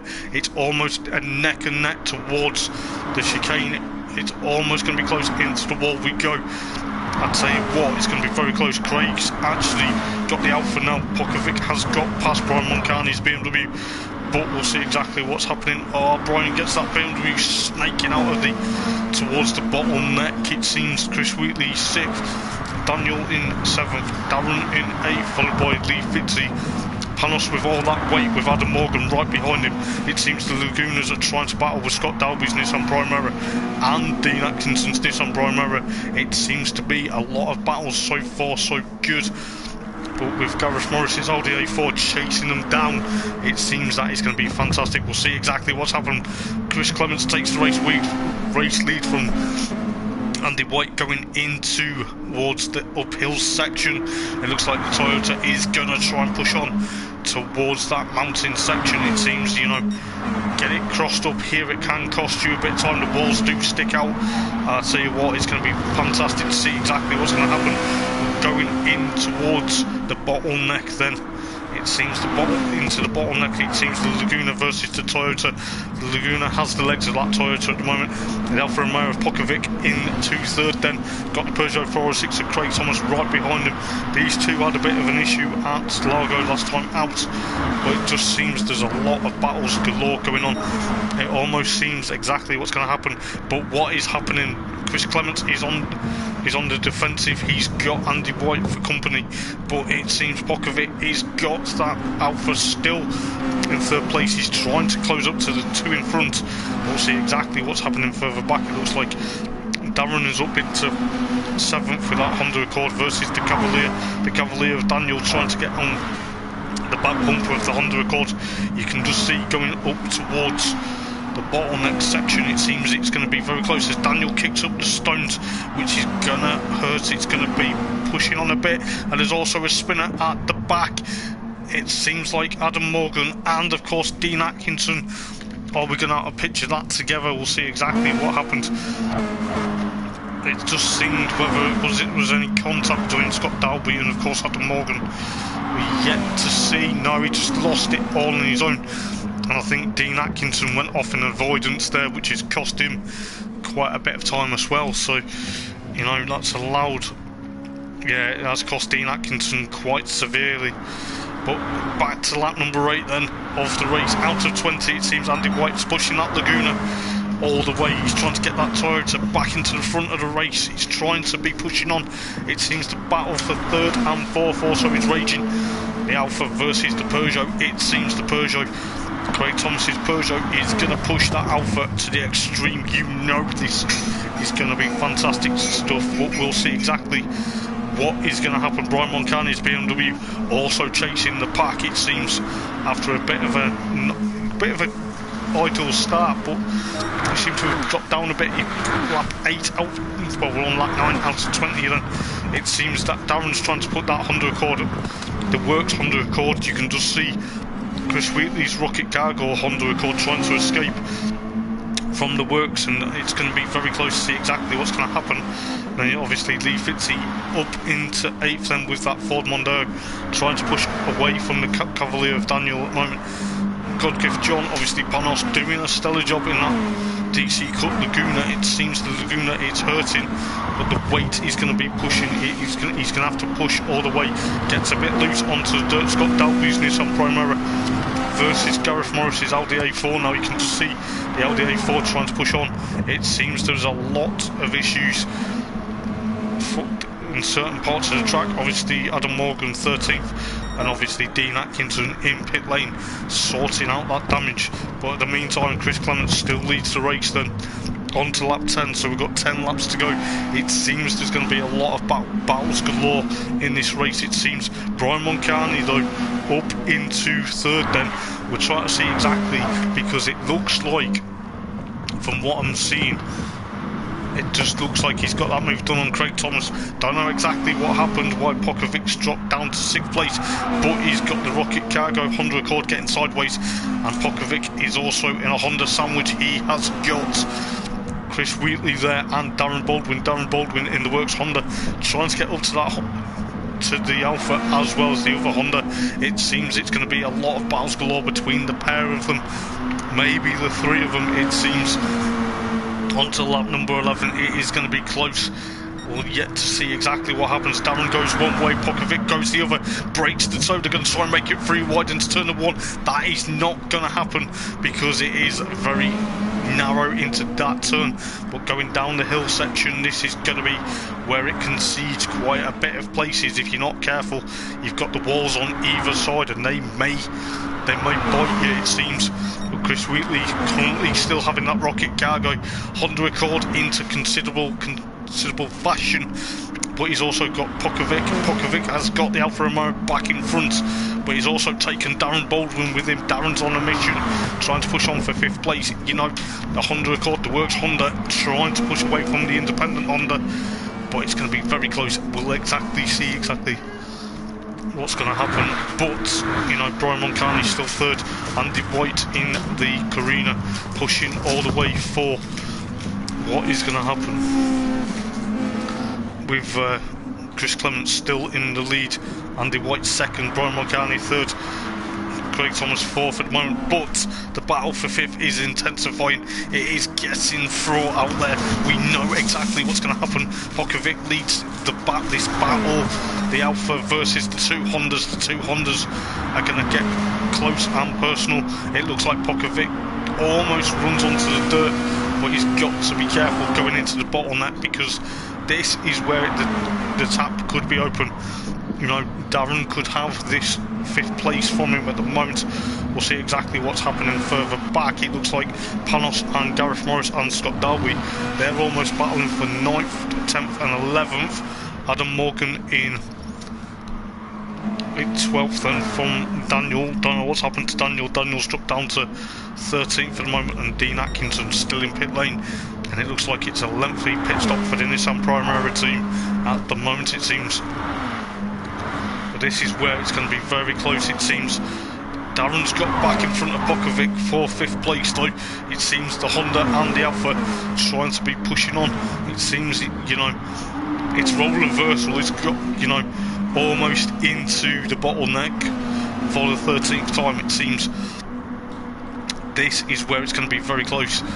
But I'll tell you this, Darren's got that Honda dialed up. The Alpha seems to be pushing, but you know, got to be careful. Chris Wheatley, Pokovic's got a bit of damage. You can just see on that graphic there, he's got a bit of damage in his Alfa Romeo. That may hurt him slightly, or is it, you know, he's trying to go on the attack into turn number 1. He's got to be careful. Chris Wheatley in the Rocket Cargo Honda Accord's trying to chase him down. The Alpha seems to be a bit broken. Whether it's just going to be fixable and it's just going to carry on, we'll just see. It's almost going to be very close. God Gift John and of course Gareth Morris and of course Scott Dalby, the Renault Laguna, the DC Cup versus the LDA4. The LDA4 is on the massive attack. It looks like Gareth Morris is going to try and make it, but you know, he's got to be careful. Scott Dalby's Nissan Primera, the Dynamics machine, currently trying to go through the bottleneck. It's going to be very close between the pair of them, or maybe the three of them. We'll see exactly what's going to happen, but we're not far from home as the lead. It seems the lead seems to be changing. It seems to be the Toyota Carina of Andy White trying to push that Renault Laguna. It's almost going to be neck and neck. It's almost going up the rise, going up to the mountain section. It's going to be very close into the right-hand kink, and it's going to be very close going towards the bottleneck. This is where the battles could be happening. We could see another change for the lead. We're on lap 15 out of 20. This is going to be close to Carina versus the Laguna. The Laguna currently has the legs into the bottleneck, into the final turn though. Down the front straight, down the hill. What is going to happen is 0.2 of a second. It's almost going to be close, it looks like at the moment. It looks like Andy White's going to try. A bit of trade-in paint down the start-finish line into turn number 1. Quite a bit robust into turn number 1. It seems the Laguna has that Laguna. The Laguna's pushed its way past the Carina at the moment, and it looks like Brian Mulcahy's trying to chase up to these guys, but you know, he's got that BMW died up. Craig Thomas's Peugeot 406 pushing on. Darren's still got that Honda Accord in 5th place with Chris Wheatley now in 6th. Lee Fitzy in 7th. Pokovic, I think that damage is actually getting a bit worse on that Alfa Romeo at the moment with the Renault Laguna, and of course Gareth Morris, and of course Scott Dalby. The Renault versus the Audi versus the Nissan. It seems the Nissan Primera trying to push on to the Audi A4, and that Renault Laguna, it seems a couple of stones being kicked up. Is the weight playing a factor, or is it just going to be close enough between these guys? It looks like Scott Dalby's got a bit of damage on that Primera as well. But what is happening here? Gareth Morris gets that Audi A4 alongside the Laguna. The Laguna almost side by side. They're going to be braking for turn number 1. It seems there is a lot of battles galore this evening, but it seems the Laguna has got the advantage of the A4 versus the Primera. We'll see exactly what's going to happen. But it looks like Dean Atkinson is retired from the race at the moment. And Chris Clement still leading the race in the Laguna, standing in for Nate Fletch this evening. It seems the Toyota Carina will be pushing with around 3 laps to go. Brian Mulcahy, however, has that Peugeot 406 of Craig Thomas trying to launch an attack down the start-finish line. Oh, who's going to be the last to brake? Who's going to be the bravest? Looks like Brian Mulcahy has it sewn up at the moment. Craig Thomas still trying to push on. He's trying to push quite a bit. It's going to be close. It is going to be close between the Peugeot and the BMW. The BMW still just has the legs of that Peugeot 406 at the moment, it seems, going into that rise section, into the kink, and now towards the bottleneck. The bottleneck is going to be very close, but at the moment going into towards the bottleneck for the 18th time. Andy White is trying to get back up and close up to Chris Clement. You know, Chris Clement seems to be pushing that Renault Laguna all the way. The Toyota Carina versus the Laguna, with Brian Mulcahy's BMW versus the Peugeot. The Peugeot seems to be pushing on. Darren's still in 5th in that Honda Accord with the Rocket Cargo Honda Accord. Lee Fitzy, however, the Ford Mondeo driver, trying to push on with Pokovic in the Alfa, still has that damage. Gareth Morris now 9th. Panos in the Renault trying to push on. Scott Dalby's Nissan Primera still having to suffer damage with 2 laps to go on the penultimate lap. Adam Morgan with a bit of damage now in that Arena Motorsport Laguna versus the Cavalier of Daniel at the moment, but Andy White has got past. Are we going to see exactly what happened? We left it a bit late. It looked like Chris had got a bit loose. So the Laguna down into 2nd, then Brian Mulcahy's BMW gets a bit looped out of the final corner, which also has allowed Craig Thomas's Peugeot 406. 406 is going to be on a mission. It could take 2nd place. We're on the final lap then. Out of, you know, lap 20 out of 20, then it is going to be very close. Brian Mulcahy tries to defend. He's also got Chris Clements trying to push on, but it looks like the BMW and the Peugeot trying to catch up to that Laguna. The Laguna's trying to push. Oh, as Craig hit the wall almost. Oh, this is going to be close. Brian Mulcahy gets a bit loose. You just see that Peugeot get past the BMW, but the BMW retakes the place. That was absolutely close, almighty. But that nearly had a few teary-eyed moments then. But I tell you what, Andy White will come through and take a victory for this season. He will take Toyota's first win with Chris Clements 2nd, Brian Mulcahy 3rd. Craig 4th with Darren 5th at the moment. You know, he'll be happy with that. Chris Wheatley 6th. Lee Fitzy 7th. Pokovic with damage. Alfa Romeo coming home in 8th. Gareth Morris's Audi A4 in 9th. Panos in the Laguna in 10th, followed by Scott Dalby's Primera, Adam Morgan's Laguna in 12th, and Daniel's Cavalier in 13th. And I think Dean Atkinson's Nissan Primera had too much damage, so he had to retire it. But it is going to be very close to see exactly what is going to happen for race number 2, the feature race. It is going to be very close to see exactly what will happen, but it's going to be crazy stuff. I tell you what, I will grab the race results, and I will grab literally a drink of water, because I felt like it was going to be very close. And I'll tell you this, it is going to be fantastic to see exactly what is going to happen for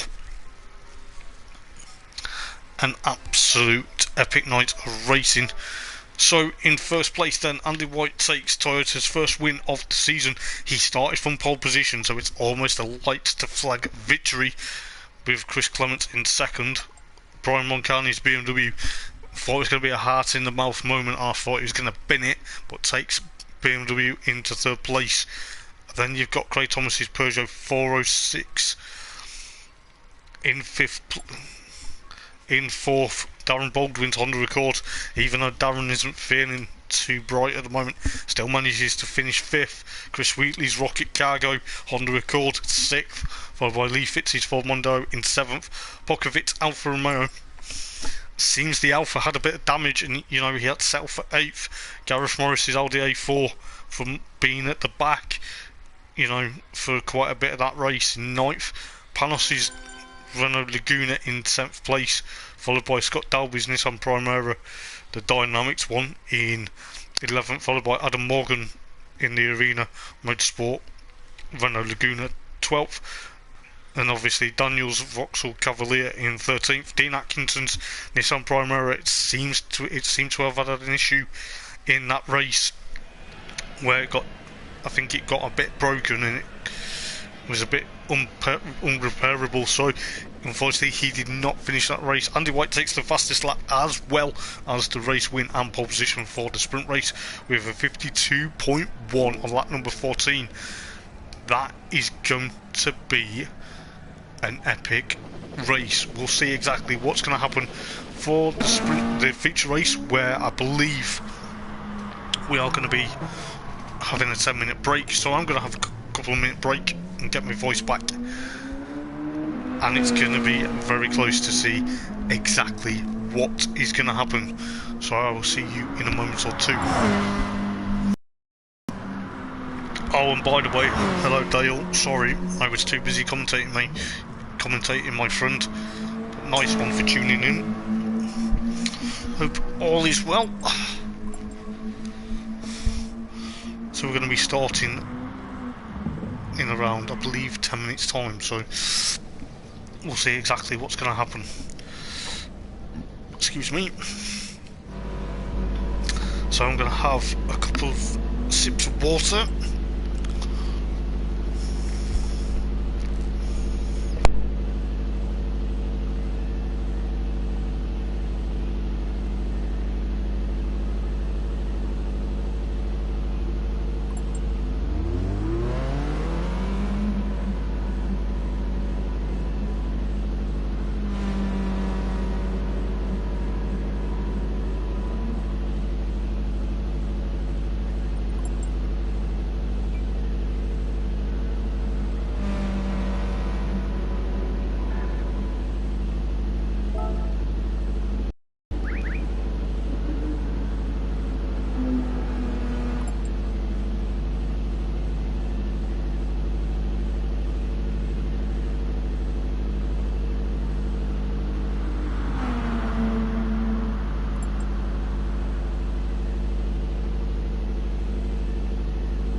So then, we'll see exactly what's going to happen for the 40 lap feature race, and it is going to be epic, I'm sure it will. The conditions are slightly improved, the sun's breaking through the clouds, so it's going to be fantastic to see exactly what's going to happen. Obviously it's a reverse of race number 1, so you know there is a lot to be happening with a lot of interest. Obviously, you know, it seemed to me in the race we just seen, the sprint race, Chris Clement and of course Andy White were battling for quite some time. They seem to be getting to grips, and obviously you got Craig Thomas that, you know, pushed that Peugeot all the way to try and get past Brian Moncani's BMW. Excuse me, and it seems to be quite close times again in practice at the moment. So it is a reverse grid for the feature. We'll see exactly what's going to happen. Obviously we'll keep an eye on who pits when and when the pit window opens. It's going to be class. You don't want to miss this racing this evening. It seems to be a fantastic night, and it seems to be working quite well at the moment, and I'll tell you what, it's going to be happy days to see how well people are going to go for this evening. So it is going to be quite a bit of time to see, and it will be pushing on for quite some time, and we'll see how well people are going to go, because if you just look at certain times, like obviously a bit of contact between Chris Wheatley and Bokovic going down the front straight. Hopefully that does not happen in the race. It's going to be very close to see exactly what's going to happen. I don't know where your cake is, Darren. I think he said it was too dry, mate.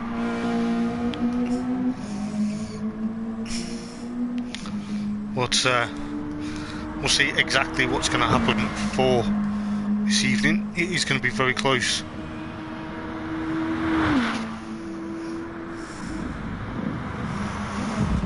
On certain points, but hopefully the reverse grid, the feature race, will provide some quite interesting entertainment as well as the sprint race, it seems.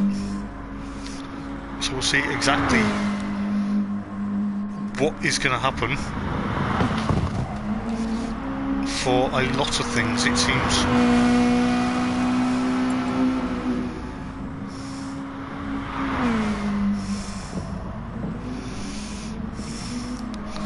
So we should be good to go very shortly. I'm just going to read one more last comment. 2 minutes to go. Half a cheesecake. Cheesecake. I'll have some of that cheesecake if you're offering. I'm kidding. But yes, it's going to be fantastic. I can't wait to see what race number 2, the feature race, is going to do. It is going to be amazing. But we'll see exactly what is going to happen. Obviously certain bits and pieces are going to be close. Hopefully people get through turn number 1 okay, but you know, with turn number 1 going to be a bit of a turn number 1 going to be a bit close for comfort, and then obviously going into that bottleneck section. Don't know why I call it the bottleneck. Maybe it's because it's that close proximity. So we'll see exactly what's going to happen. Yeah, it might take a couple of days though. I don't think they'll accept cake in the post, but you never know. But I'd like a bit of cheesecake if you're offering. Might be all horrible and squished by the time I get it though, but we'll see about that. But yes, race number 2, the feature race, the 40 lap feature race is about to begin. Grab yourself a drink, grab something sweet if you can, because you don't want to miss the action, because it's coming right up.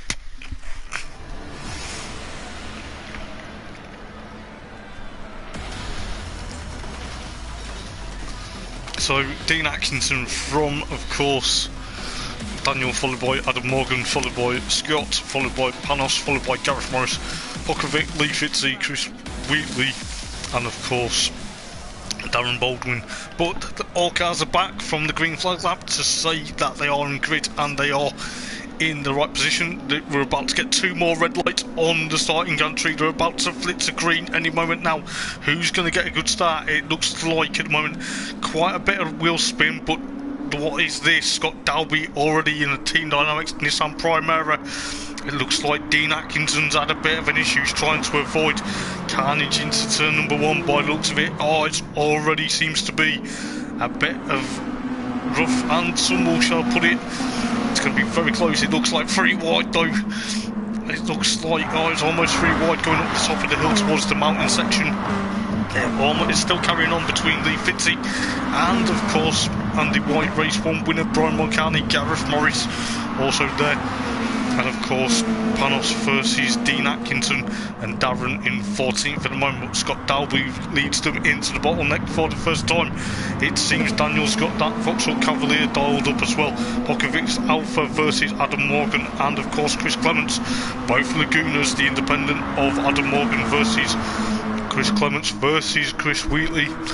So Chris Wheatley's trying to get that Rocket Cargo Honda Accord into 5th place, maybe 4th place into turn number 1. There's a slight touch between the 3 of them, but Craig Thomas's Peugeot 406 is pushing on. It looks like at the moment, but it's taking a bit of an advantage. Scott Dalby's under threat from Daniel's Cavalier. We'll try and join that battle in a moment.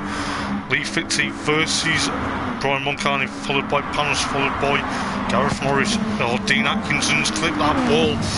And this Primera driver isn't having a good evening at the moment, but luckily he's escaped damage there with Gareth Morris and of course Darren Baldwin still battling Scott Dalby though. However, we're going on to lap number 3 out of 40, so we seem to be a bit of a long way to go still in this race. It seems the feature race is going to be providing quite an entertaining so far. There's 3 cars almost battling for it.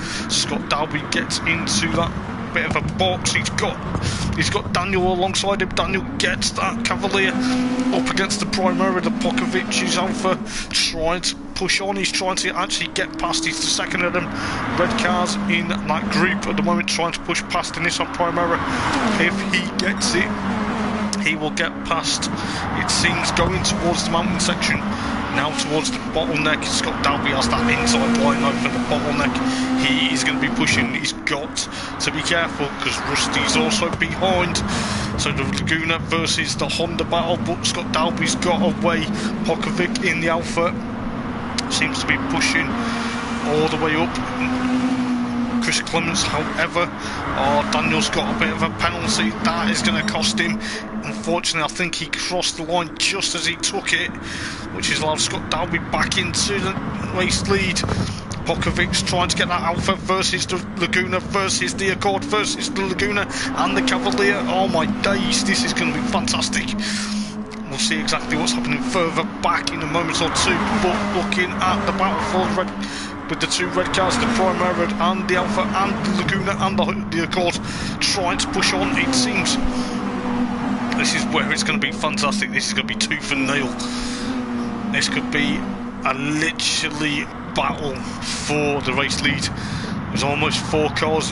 Pokovic tries to get the Primera, but the Alpha has to tuck right behind. Craig Thomas has got out of shape in that Peugeot, so that's going to be very close. Pokovic tries to draw alongside. The Alpha tries to draw alongside the Primera, going down the front straight. We're on lap 5 out of 40, so we're still not even halfway through the race. Oh my days, who was that? It was Daniel on the attack, it looks like, but he's got to be careful. Adam Morgan's also there. It looks like there's a lot of battles galore going on almost for the lead. It looks like almost 6 cars, maybe 7 cars. This is going to be fantastic. Chris Clements on the attack. Scott Dalby into drop down to 3rd, maybe 4th now. He's dropped down to 5th at the moment. Oh my days, there's a lot of cars going through the bottleneck. Breathe in. Jeez. Andy White in 6th then with Daniel's Cavalier versus Adam Morgan's Renault Laguna. It seems there's a lot of battles going on. Lee Fitzy versus Scott Dalby now. It seems the Primera has a bit of a problem. He's got to be careful. Lee Fitzy's Mondo's going on the attack into turn 1. Brian Moncani's BMW is also there. It seems there's a lot of cars trying to fight for a lot of positions in the feature race this evening. Panos' Renault Laguna then versus Darren Baldwin's Honda Accord. Gareth Morris's Audi A4 versus Dean Atkinson in the Nissan Primera. It's slightly a bit damaged at the front right hand corner. No, it's actually the front left. I do apologise. But what's going on for the race lead? Pokovic in the Alpha versus the Laguna versus the Honda Accord, out of the bottleneck, out into the hairpin. Oh my goodness gracious, there could be 5 cars for the lead in the moment. Adam Morgan's Laguna, it seems the Laguna pushing on to Chris Wheatley's Honda Accord at the moment. Chris Clements still trying to get back into trying to get in the race lead. Chris Wheatley gets that Honda Accord. Oh my goodness, a lot of argy-bargy in this race at the moment. What is going on between these guys? Pokovic Alpha versus the Accord of Chris Wheatley versus Chris Clements, standing in for Nate Fletch in that Laguna with the Renault Laguna, the Arena Laguna in 4th place of Adam Morgan at the moment. Adam Morgan trying to push on. Daniel's there with that Cavalier. Oh, there's a bit of rough and tumble going out towards the bottleneck. This is where it's going to be close. This is going to be fantastic. Chris Wheatley's got that Alfa Romeo lined up now. It seems the Rocket Cargo Honda Accord versus the Lagunas.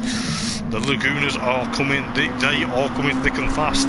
You know what's going to happen. This could be close. We'll see exactly what happens. Chris Wheatley goes one way on Pokovic. Pokovic's trying to defend.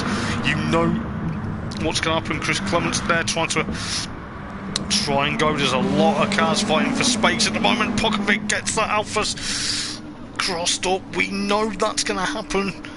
But Chris Wheatley takes the race lead then from Pokovic versus Chris Clements versus Adam Morgan. This is going to be close. This is going to be... Oh, breathe in. You seriously need to breathe in towards that section because the wall will come and bite you if you're not careful. So into the bottleneck for the 8th time. This is where it's going to be close. Adam Morgan trying to push on. Pokovic gets that Alpha sideways. Adam Morgan 3rd. Chris Clements in 4th with Daniel, rather, keep calling him Damien, in 5th place with Andy White 6th at the moment, maybe 5th. This is a crazy battle. There's battles for 3rd, 4th, 5th and 6th, but it could be 4 cars for battling for them positions. This is fantastic stuff in British Touring Cars. The Chell, Lawman, Motorsport, British Touring Cars. You've got Adam Morgan there from Chris Clements, from Daniel, followed by Andy White. Scott Dalby now 7th, Brian Moncani 8th, Craig Thomas 9th, Darren currently in 10th. Maybe he's a bit worse for wear at the moment with Panos in 11th, Gareth Morris 12th with Dean Atkinson. Where is he? Is he dropped out? Lee Fitzy's showing 14th at the moment, and there's Dean Atkinson.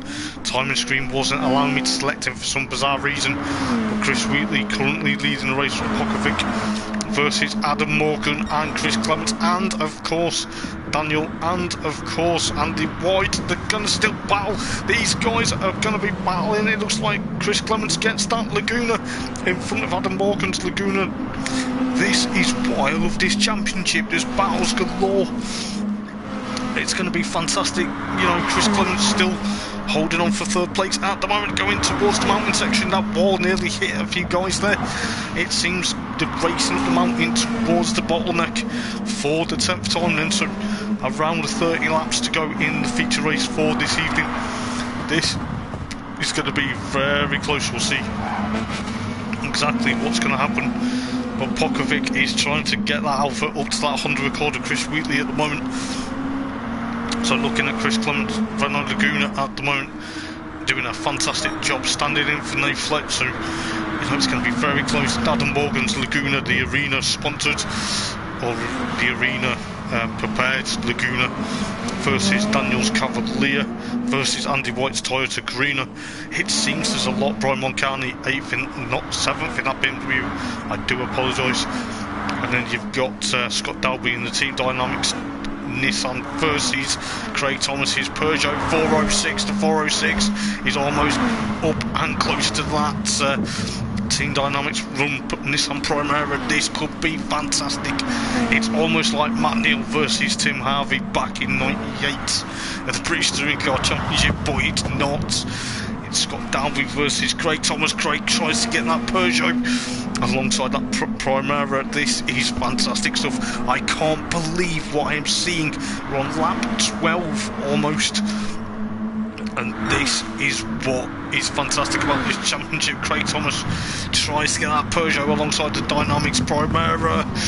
Scott closes the door though. He's got to try and be careful because Brian Moncani in the BMW, he's had a bit of an issue there. Is it just how it is? It seems that Brian Moncani's the only one on the super softs. Is he playing it cool? Is he trying to play a different strategy to these guys? You know, he's trying to wear them super softs. Oh, Craig gets that Peugeot. You can just see him on that camera. He got a bit crossed up towards the bottleneck. This is where it's going to be very close. Darren's also chasing. So there's almost 4 cars. Scott Dalby up into 7th. Brian Moncani in 9th. Then it seems this is fantastic stuff from these 3. Maybe these 4, because Darren's coming on the attack as well. Scott Dalby goes on the defence, does he? Oh, Craig's going to try and get past that Primera. He actually does it. Oh my goodness, Brian Moncani gets a bit of a kiss from the Primera onto the BMW, but I tell you what, this is fantastic stuff. Fantastic stuff from these guys. Darren's also there in 10th place, lurking in the background. If any of these guys have any issues, Darren will be through like anything. He'll be like it's on fire, that Honda Accord. He will be there, trying to push on. Craig goes through the bottleneck, trying to hold off Brian Moncani's BMW. That's there's almost a bit of a touch between the pair of them out of the final turn. Scott Dalby's Nissan Primera has got Darren Baldwin's Honda Accord company. This is going to be fantastic. This is probably going to be a very close battle. Brian Moncani versus the Peugeot of Craig Thomas. The BMW brakes a bit late into turn number 1. Does he? No, he doesn't, but he's got to be careful. Scott Dalby's also there. The Dynamics Primera at the moment trying to push on. We'll see exactly what's happening up the road between the likes of Daniel and of course Andy White. They have a bit of a paint swapping moment, but that's allowing the likes of Chris Clements, Pokovic and Chris Wheatley trying to get further up the road out of the bottleneck for the 14th time. Andy White's got that Cavalier dialed up to try and, well, when I say dialed up, he's got that Cavalier pushing quite a bit at the moment. It seems excuse me, there's a bit of contact between Daniel and of course Andy White going down the front straight. You know, it seems, but there's a battle. Oh my goodness, the Peugeot versus the BMW versus the Nissan versus the Honda. Oh my goodness, no, this could end in tears. This could end in tears. This is going to be fantastic stuff. The BMW versus the Peugeot versus the Nissan and the Honda. There's almost 4 cars. This is going to be close. This is going to be close. This is going to be, hold on to your hats, ladies and gents. You do not want to miss this bit. We're on lap 15 out of 40. And pit stop window is fast approaching. It is going to be close. What is going to happen? Scott Dalby down into 10th place then. Brian Moncani's holding that 7th place like it's his. Oh, Craig's lost a bit of ground, has he? He has a bit now, unfortunately, but that's allowed Darren to get that Honda alongside the Peugeot. The Peugeot seems to have in that advantage, seems to push on, but you know, Scott Dalby's Nissan Primera is also trying to push on. But what is happening? It looks like, you know, Brian Moncani trying to catch up to Adam Morgan's Renault Laguna. It seems there's going to be a lot of battles going to be trading. This is fantastic, and it's going to be absolutely amazing. But I tell you what, the battle for 8th, 9th and 10th for the moment is raging. We know what's going to happen going into the bottleneck for the 16th time. This is where it's going to be pushing. It's probably going to be a lot now, but Brian Moncani's lost a bit of ground. Adam Morgan's got a bit of damage, so that's going to hold him up. Daniel's still there, but Brian Moncani and Adam Morgan, they're going to be battling, but Brian's going to get past the BMW, he's going to get past that Laguna. Craig Thomas has that. Oh, this could be close. This is going to be what is going to happen. 6th, 7th, 8th and 9th and possibly 10th. Oh my goodness. We'll see exactly what's happening further up the road in a bit. But this battle, this is what I've been looking forward to seeing. Feature race seems to be a light. It seems to be lit. It seems to be fantastic. Feature race is well and truly come alive now. Adam Morgan gets that Laguna sideways in towards the bottleneck, into the last turn. Then Brian Moncani is going to be pushing. Who is going to be the bravest? Craig Thomas's Peugeot is also there. This is going to be close. Brian Moncani goes one way. Craig Thomas may split them. It may be a bowling ball getting them pins, but you know, this is going to be fantastic. I can't believe Brian Moncani actually gets 6th place. Adam Morgan is going to be livid with that. He's got Craig Thomas right behind him. Darren Baldwin 9th. Oh, Scott Dalby's now gone into pit lane, so that's allowed Gareth Morris up into 10th. Panos 11th, Scott Dalby in pit lane, then Dean Atkinson and Lee Fitzy. But Chris Wheatley and Pokovic, oh my goodness, the Honda Accord versus the Alpha. It's got also the Laguna, Chris Clements also behind. What on earth have these guys been eating? Because these battles this evening have been fantastic. Chris Clements goes into pit lane then. Pokovic tries to get that Alpha alongside that Honda Accord going into turn number 1. It is going to be fantastic. Oh, there's a bit of contact between the pair of them. This is going to be a bit of paint. Oh, jeez. That could have been nasty. That could have allowed Andy White to get that place though. Brian Moncani 5th. Craig Thomas 6th. Darren up into 7th then. Quite a few guys having a bit of a moment, but you know, this is fantastic. The Honda, Peugeot and of course the BMW battle. Fair play to you boys, you know you've done me proud.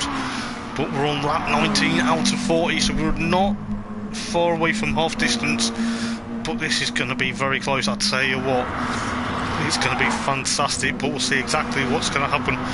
Pop Motorsport and obviously Chris Wheatley, but Pokovic has got that Alpha still dialed up to that Honda Accord. Toyota Carino of Andy White almost lurking in the background.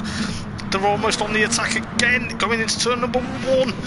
They're almost side by side. Pokovic gets that Alpha, he's lost control. It was a bit, I don't know whether it was like nip and tuck, but it seemed to be that, you know, Pokovic just lost it on them tyres. Chris Wheatley and Andy White, the Carina versus the Accord then. Oh, the Honda Accord has gone off. That is unfortunate. Can we see exactly what happened? Was there a bit of contact, or was there just a bit of... Oh, that's gone a bit too far. It's come back to the start, so we didn't see. Unfortunately, we've not catched that. I do apologise. But that's allowed Brian Moncani and, of course, Craig Thomas up into 4th and 5th respectively. Chris Wheatley and of course Darren Baldwin, both Honda Accords, the Works car just there in 7th place versus the independent Rocket Cargo. Honda Accord side by side going into turn number 1. Who is going to be the last breakers? Chris Wheatley gets that. Darren's just going to be pushing that Honda. He needs to push on. It's going to be a lot of battles galore, but at the moment, you know, you've got Andy White in the race lead versus Pokovic in the Alpha. So the Toyota versus the Alpha versus the Cavalier versus the BMW versus the Peugeot versus the 2 Hondas. This is where it's going to be close. What is going to happen? Chris Wheatley tries to push that Rocket Cargo Honda away from the Works Honda, but Andy White goes into pit lane, which allows Pokovic into the race lead then, so pit stops will be happening. So it looks like lap 22. It seems Gareth Morris in 7th, then Chris Clements 8th for the moment. Panos in probably will be now 9th. Scott Dalby in 11th, Lee Fitzy in 12th with Dean Atkinson 13th and Adam Morgan 14th at the moment. Seems to be pushing quite a bit, but it's going to be very close. It's going to be tooth and nail. Chris Wheatley and Darren, they're trying to battle going towards the bottleneck.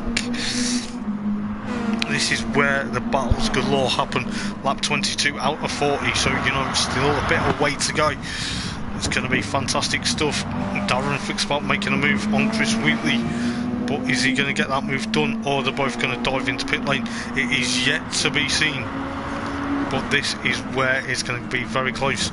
It looks like Pokovic in the Alpha though at the moment, trying to push away from the Cavalier of Daniel at the moment, followed by Brian Moncani's BMW, followed by Craig Thomas's Peugeot. The Peugeot seems to be quite quick, and Chris Wheatley in the Rocket Cargo Honda Accord versus the Works Honda Accord of Darren Baldwin. This is going to be fantastic. Seems Gareth Morris has got that LDA4 as well, trying to get away from Chris Clements' Laguna at the moment. It seems, you know, the guys that are on the mediums are going to be suffering for quite a bit at the moment now. Whether the mediums are calling it and saying, please help me, but Chris Clements makes it with ease, getting past Gareth Morris's LDA4 going towards the last corner.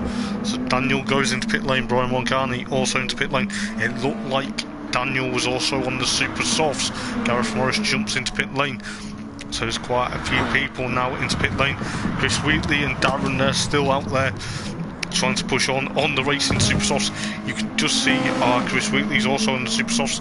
You can just see how much tyre wear is on that Honda Accord. That Honda Accord of Darren Baldwin as well, the Works car on the mediums, trying to push on. He's trying to make it probably stick. It seems, is it going to be another thing? Is he going to try and make third place? Yes, he has. He's made it stick towards the bottleneck. This is where it's going to be very close between these guys at the moment. So it looks like Darren's going to try and push on. It looks like at the moment though, Pop Motorsport, Pokovic into pit lane then. The Alpha into pit lane. That's allowed Craig Thomas's Peugeot 406 into the lead. And Darren in second. Chris Clements in third then. Panos fourth with maximum weight. Chris Wheatley also into pit lane. Andy White fifth. And then you've got the likes of, oh my goodness, 3 cars between the likes of Scott Dalby, Brian Moncani, and of course Daniel. The BMW versus the Cavalier. Oh, it's got a bit tight and nasty. 3 cars weren't going to go in there. You know that wasn't going to happen, boys. You've got to be careful. Scott Dalby and of course Brian Moncani versus Daniel. But there's quite a few cars up ahead that are about to get laps. You've got the likes of Dean Atkinson. I think that is actually Dean Atkinson's Nissan Primera down in 14th at the moment, and it seems Darren goes into pit lane on lap 25 out of 40, so you know, 15 laps to go in this race. It's going to be very close. It's going to be all or nothing. You know, that is going to be close between these guys. Daniel's probably going to get that place. He's already up into 6th with Brian Moncani's BMW, trying to go on the attack into turn number 1. He didn't make it work last time, but he's trying to make it work this time round. Scott Dalby's Nissan Primera, the Dynamics machine, currently trying to push his way up towards these two as well. This is where it's going to be very close. But let's see what's going to happen going towards the bottleneck up in the mountain section. This is where it's going to be close. The spectators have been treated to a massive night of racing. This is going to be close. Brian Moncani gets that BMW, tries to get the BMW up onto the Cavalier. Oh, it gets loose, which is delayed him slightly. Oh, Daniel's got that penalty. Oh, that's a bit unfortunate. Oh, that's really unfortunate. It's cost him a bit of time. Whether he took it just before the line is yet to be seen. Scott Dalby and of course Brian Moncani, the Dynamics versus the BMW. The BMW trying to hold off at the moment. Brian, the Belgian, doing a stellar job in his racing. He's really enjoying it. Scott Dalby in that Dynamics Primera. What's he gonna do? What's he got up his sleeve? Has he got an ace up his sleeve? Has he got a card trick? He might be some sort of magician. But I tell you what, currently trying to chase down 6th place of Brian Mulcahy towards the bottleneck we go then. For the 27th time Craig Thomas gets that Peugeot into pit lane. He may be one of the last runners to actually get into pit lane. Brian Mulcahy still, however, pushing on, it seems. At the moment, Pokovic 4th. Panos with maximum weight at the moment, though, in 3rd place. He's actually going to have to pit this time round. Andy White, though, however, 2nd place at the moment. Chris Clements 12.0 over 2nd from Andy White at the moment. So it could be a role reversal of race number 1 then. We'll see exactly what's happening. Scott Dalby's got past Brian Mulcahy. These two are battling up to the mountain section. Scott Dalby thinks about it, clips the curb. Brian Mulcahy's not giving up. Brian Mulcahy will not give up. He is on course for what could be another good point scoring position into the bottleneck, into the hairpin. The last hairpin, it's almost a drag race down the start finish line. It almost could be. Brian Mulcahy gets a bit crossed up, or does he? Scott Dalby's there. This is great from the pair of them. This is what we love to see in the Chell Lawman British Touring Cars. Scott Dalby gets 4th place from Brian Mulcahy then. However, the battle will still rage on. Daniel 6th. He's got Darren versus Gareth. Gareth seems to be pushing on. It seems to be a lot of interest going on between the pair of these guys. This is where it's going to be tooth and nail. Oh my goodness. What is going to happen? You know, is Darren trying to push on for 7th, or is he going to be conceding to Gareth? Gareth's got that Audi dialed up. That Honda seems to be a bit of a loose cannon at some points, but you know, fair play. Darren is not giving up. Darren's got that Honda Accord trying to chase after Daniel's Cavalier, but it's also the Audi A4 of Gareth Morris trying to chase him. Chris Wheatley and Adam Morgan, the Accord versus the Laguna versus Craig's Peugeot 406. Craig's probably now pushing on a bit. We're on lap 30 now, so 10 laps to go in the feature race to go. It seems Panos 11th, that weight's hurting him. Lee Fitzy there also trying to push on, whether he gets that Ford Mondeo up into a good place. Dean Atkinson 13th. Adam Morgan, there's a yellow flag in that sector. What has gone on? Have we lost someone, or is it just happened to be a yellow flag? It seems to be at the moment, like Chris Wheatley. Adam Morgan actually is a lap down, so ignore that Renault Laguna of Adam Morgan there, it seems. But I'll tell you what, it's going to be very close come to the end of the race. So 10 laps, maybe 9 laps to go now. We're in for a grandstand finish, it looks like, at the moment. So Chris Clements though, however, the Renault Laguna driver, he is going to have to pit, and this is probably why. Going to be wise. Is he going to pit this time around? Yes, he does. That's going to gift Andy White maybe the race lead. Toyota Carina may be taking 2 wins from 2 this evening. We will yet to find out. This is going to be close. Pokovic in the Alford then. It's going to be very close. Scott Dalby will be 3rd then in that Nissan Primera. The Dynamics run Primera.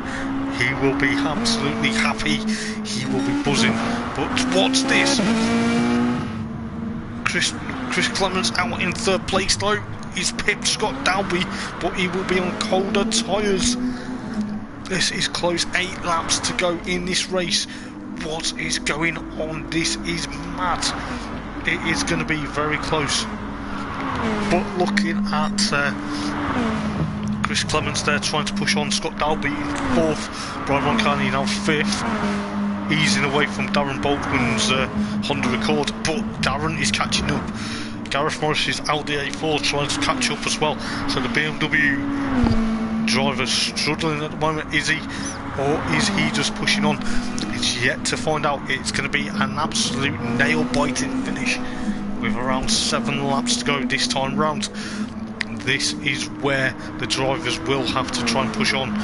You know, some of them on the super softs, it doesn't matter, but it's going to be very close. Obviously, Brian Moncani on their mediums got the super softs over and done with. Just thought, well, it's going to be vice versa, but maybe the mediums, they seem to have worn a bit away earlier on in the race. But I tell you what, 7 laps to go in this race. This is where it's going to be happening. Brian Moncani's got that Honda Accord chasing him down. The BMW gets a bit out of shape towards the bottleneck. This is where it's going to be tooth and nail. Darren needs to push on. He's got that Honda Accord now chasing the BMW. The BMW gets a bit out of shape out the final turn. Darren's got that Honda. He's got that Honda dialed up. Look at what's going to happen going down the front straight. Brian Moncani's BMW, he's going to have to be careful. Darren's filling his mirrors full of that Honda. The Honda's going to try and go onto the attack. Brian Moncani concedes 5th place, or does he? He's going to try and get past Darren again. The BMW seems to be a bit of a quality car. It seems to be a bit of a class car. Darren's got that Honda. Oh my days, I thought they were going to be having contact between the pair of them. It could end in tears. It could almost end in tears into the mountain section towards the bottleneck for the 34th time then. This is where it's going to get class.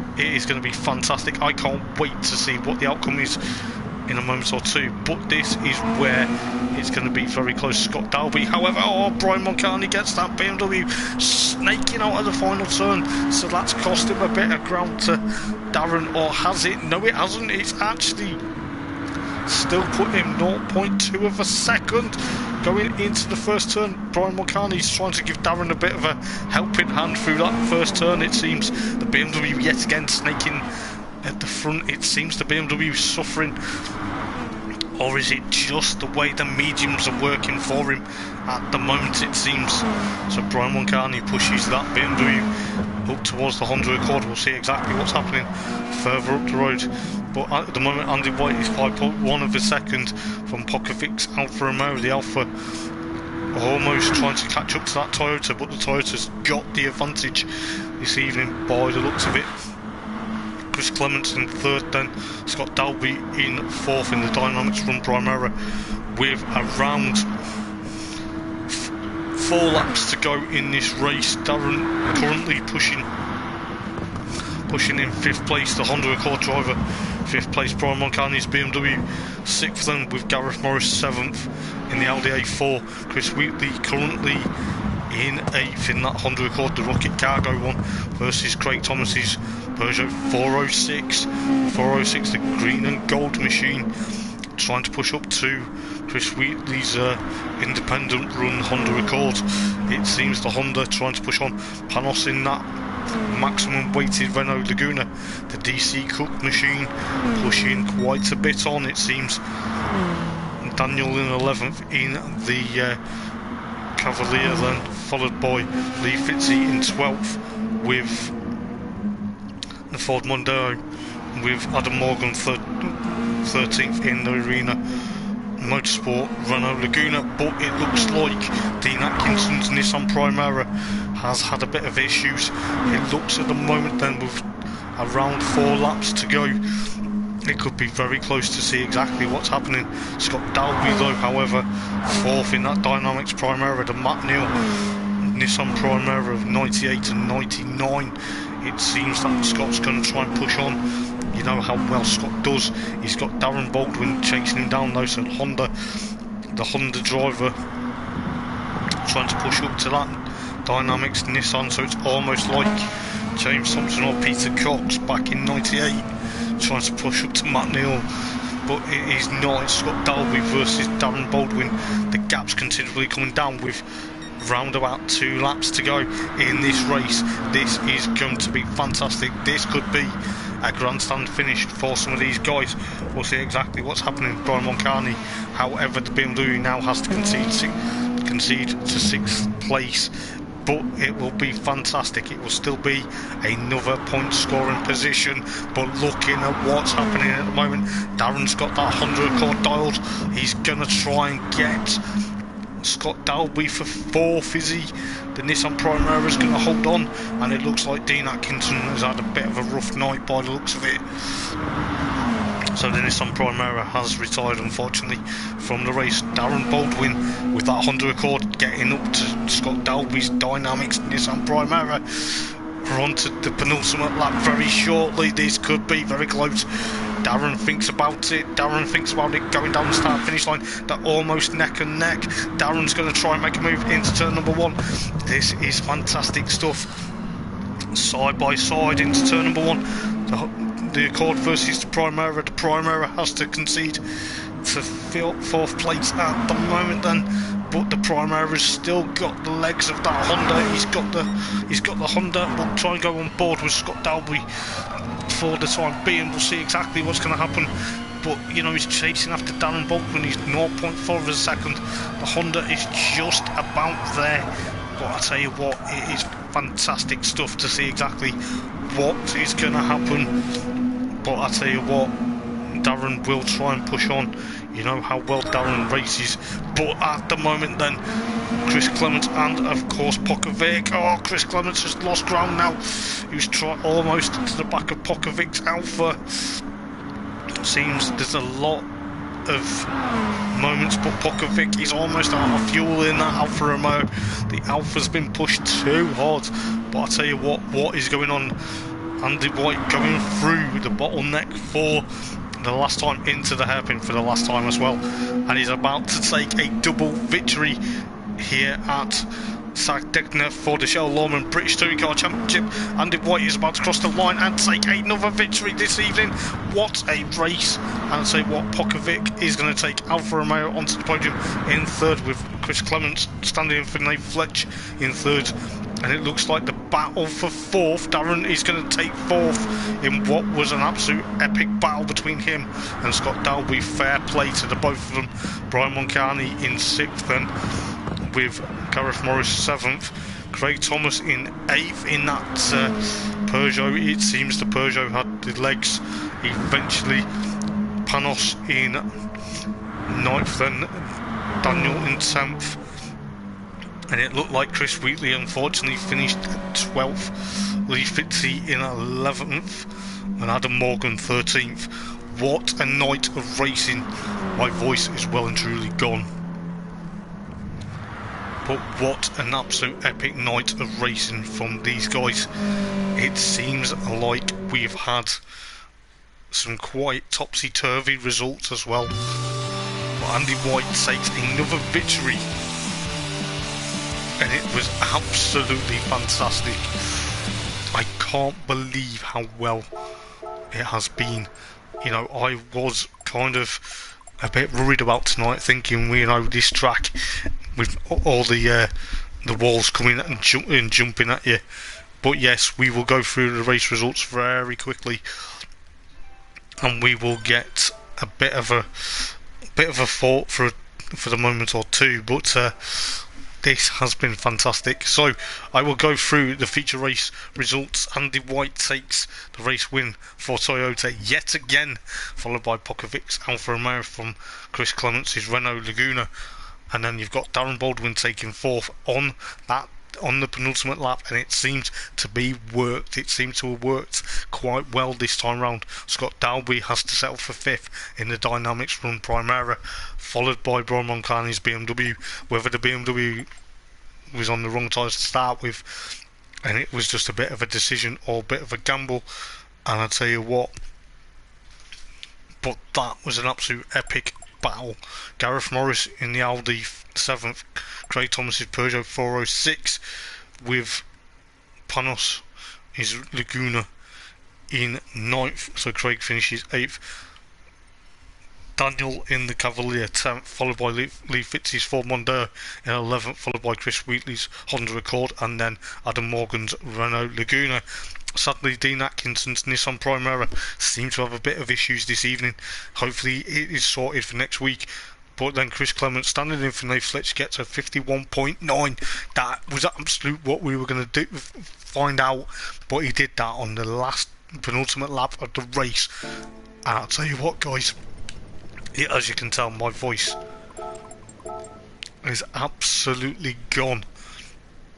But I am looking forward to seeing what is going to happen for round 7 and 8 of the championship next week. It is going to be fantastic. I cannot wait to see what is going to happen. And yeah, it's going to be a bit weird. I'm not going to be in the comments box on Friday, but it is going to be absolutely fantastic to see what is going to happen with the Chell Lawman British Touring Car Championship, brought to you by Eldar Sim Racing. It is going to be epic. So until next week, guys, you don't want to miss round 7 and 8 of the championship. It is going to be epic. Who knows who's going to be leading, and who knows what weight is going to happen. So until next week, guys, have a good week and enjoy your weekend, and I will see you for more action. Take care. Ta-ra.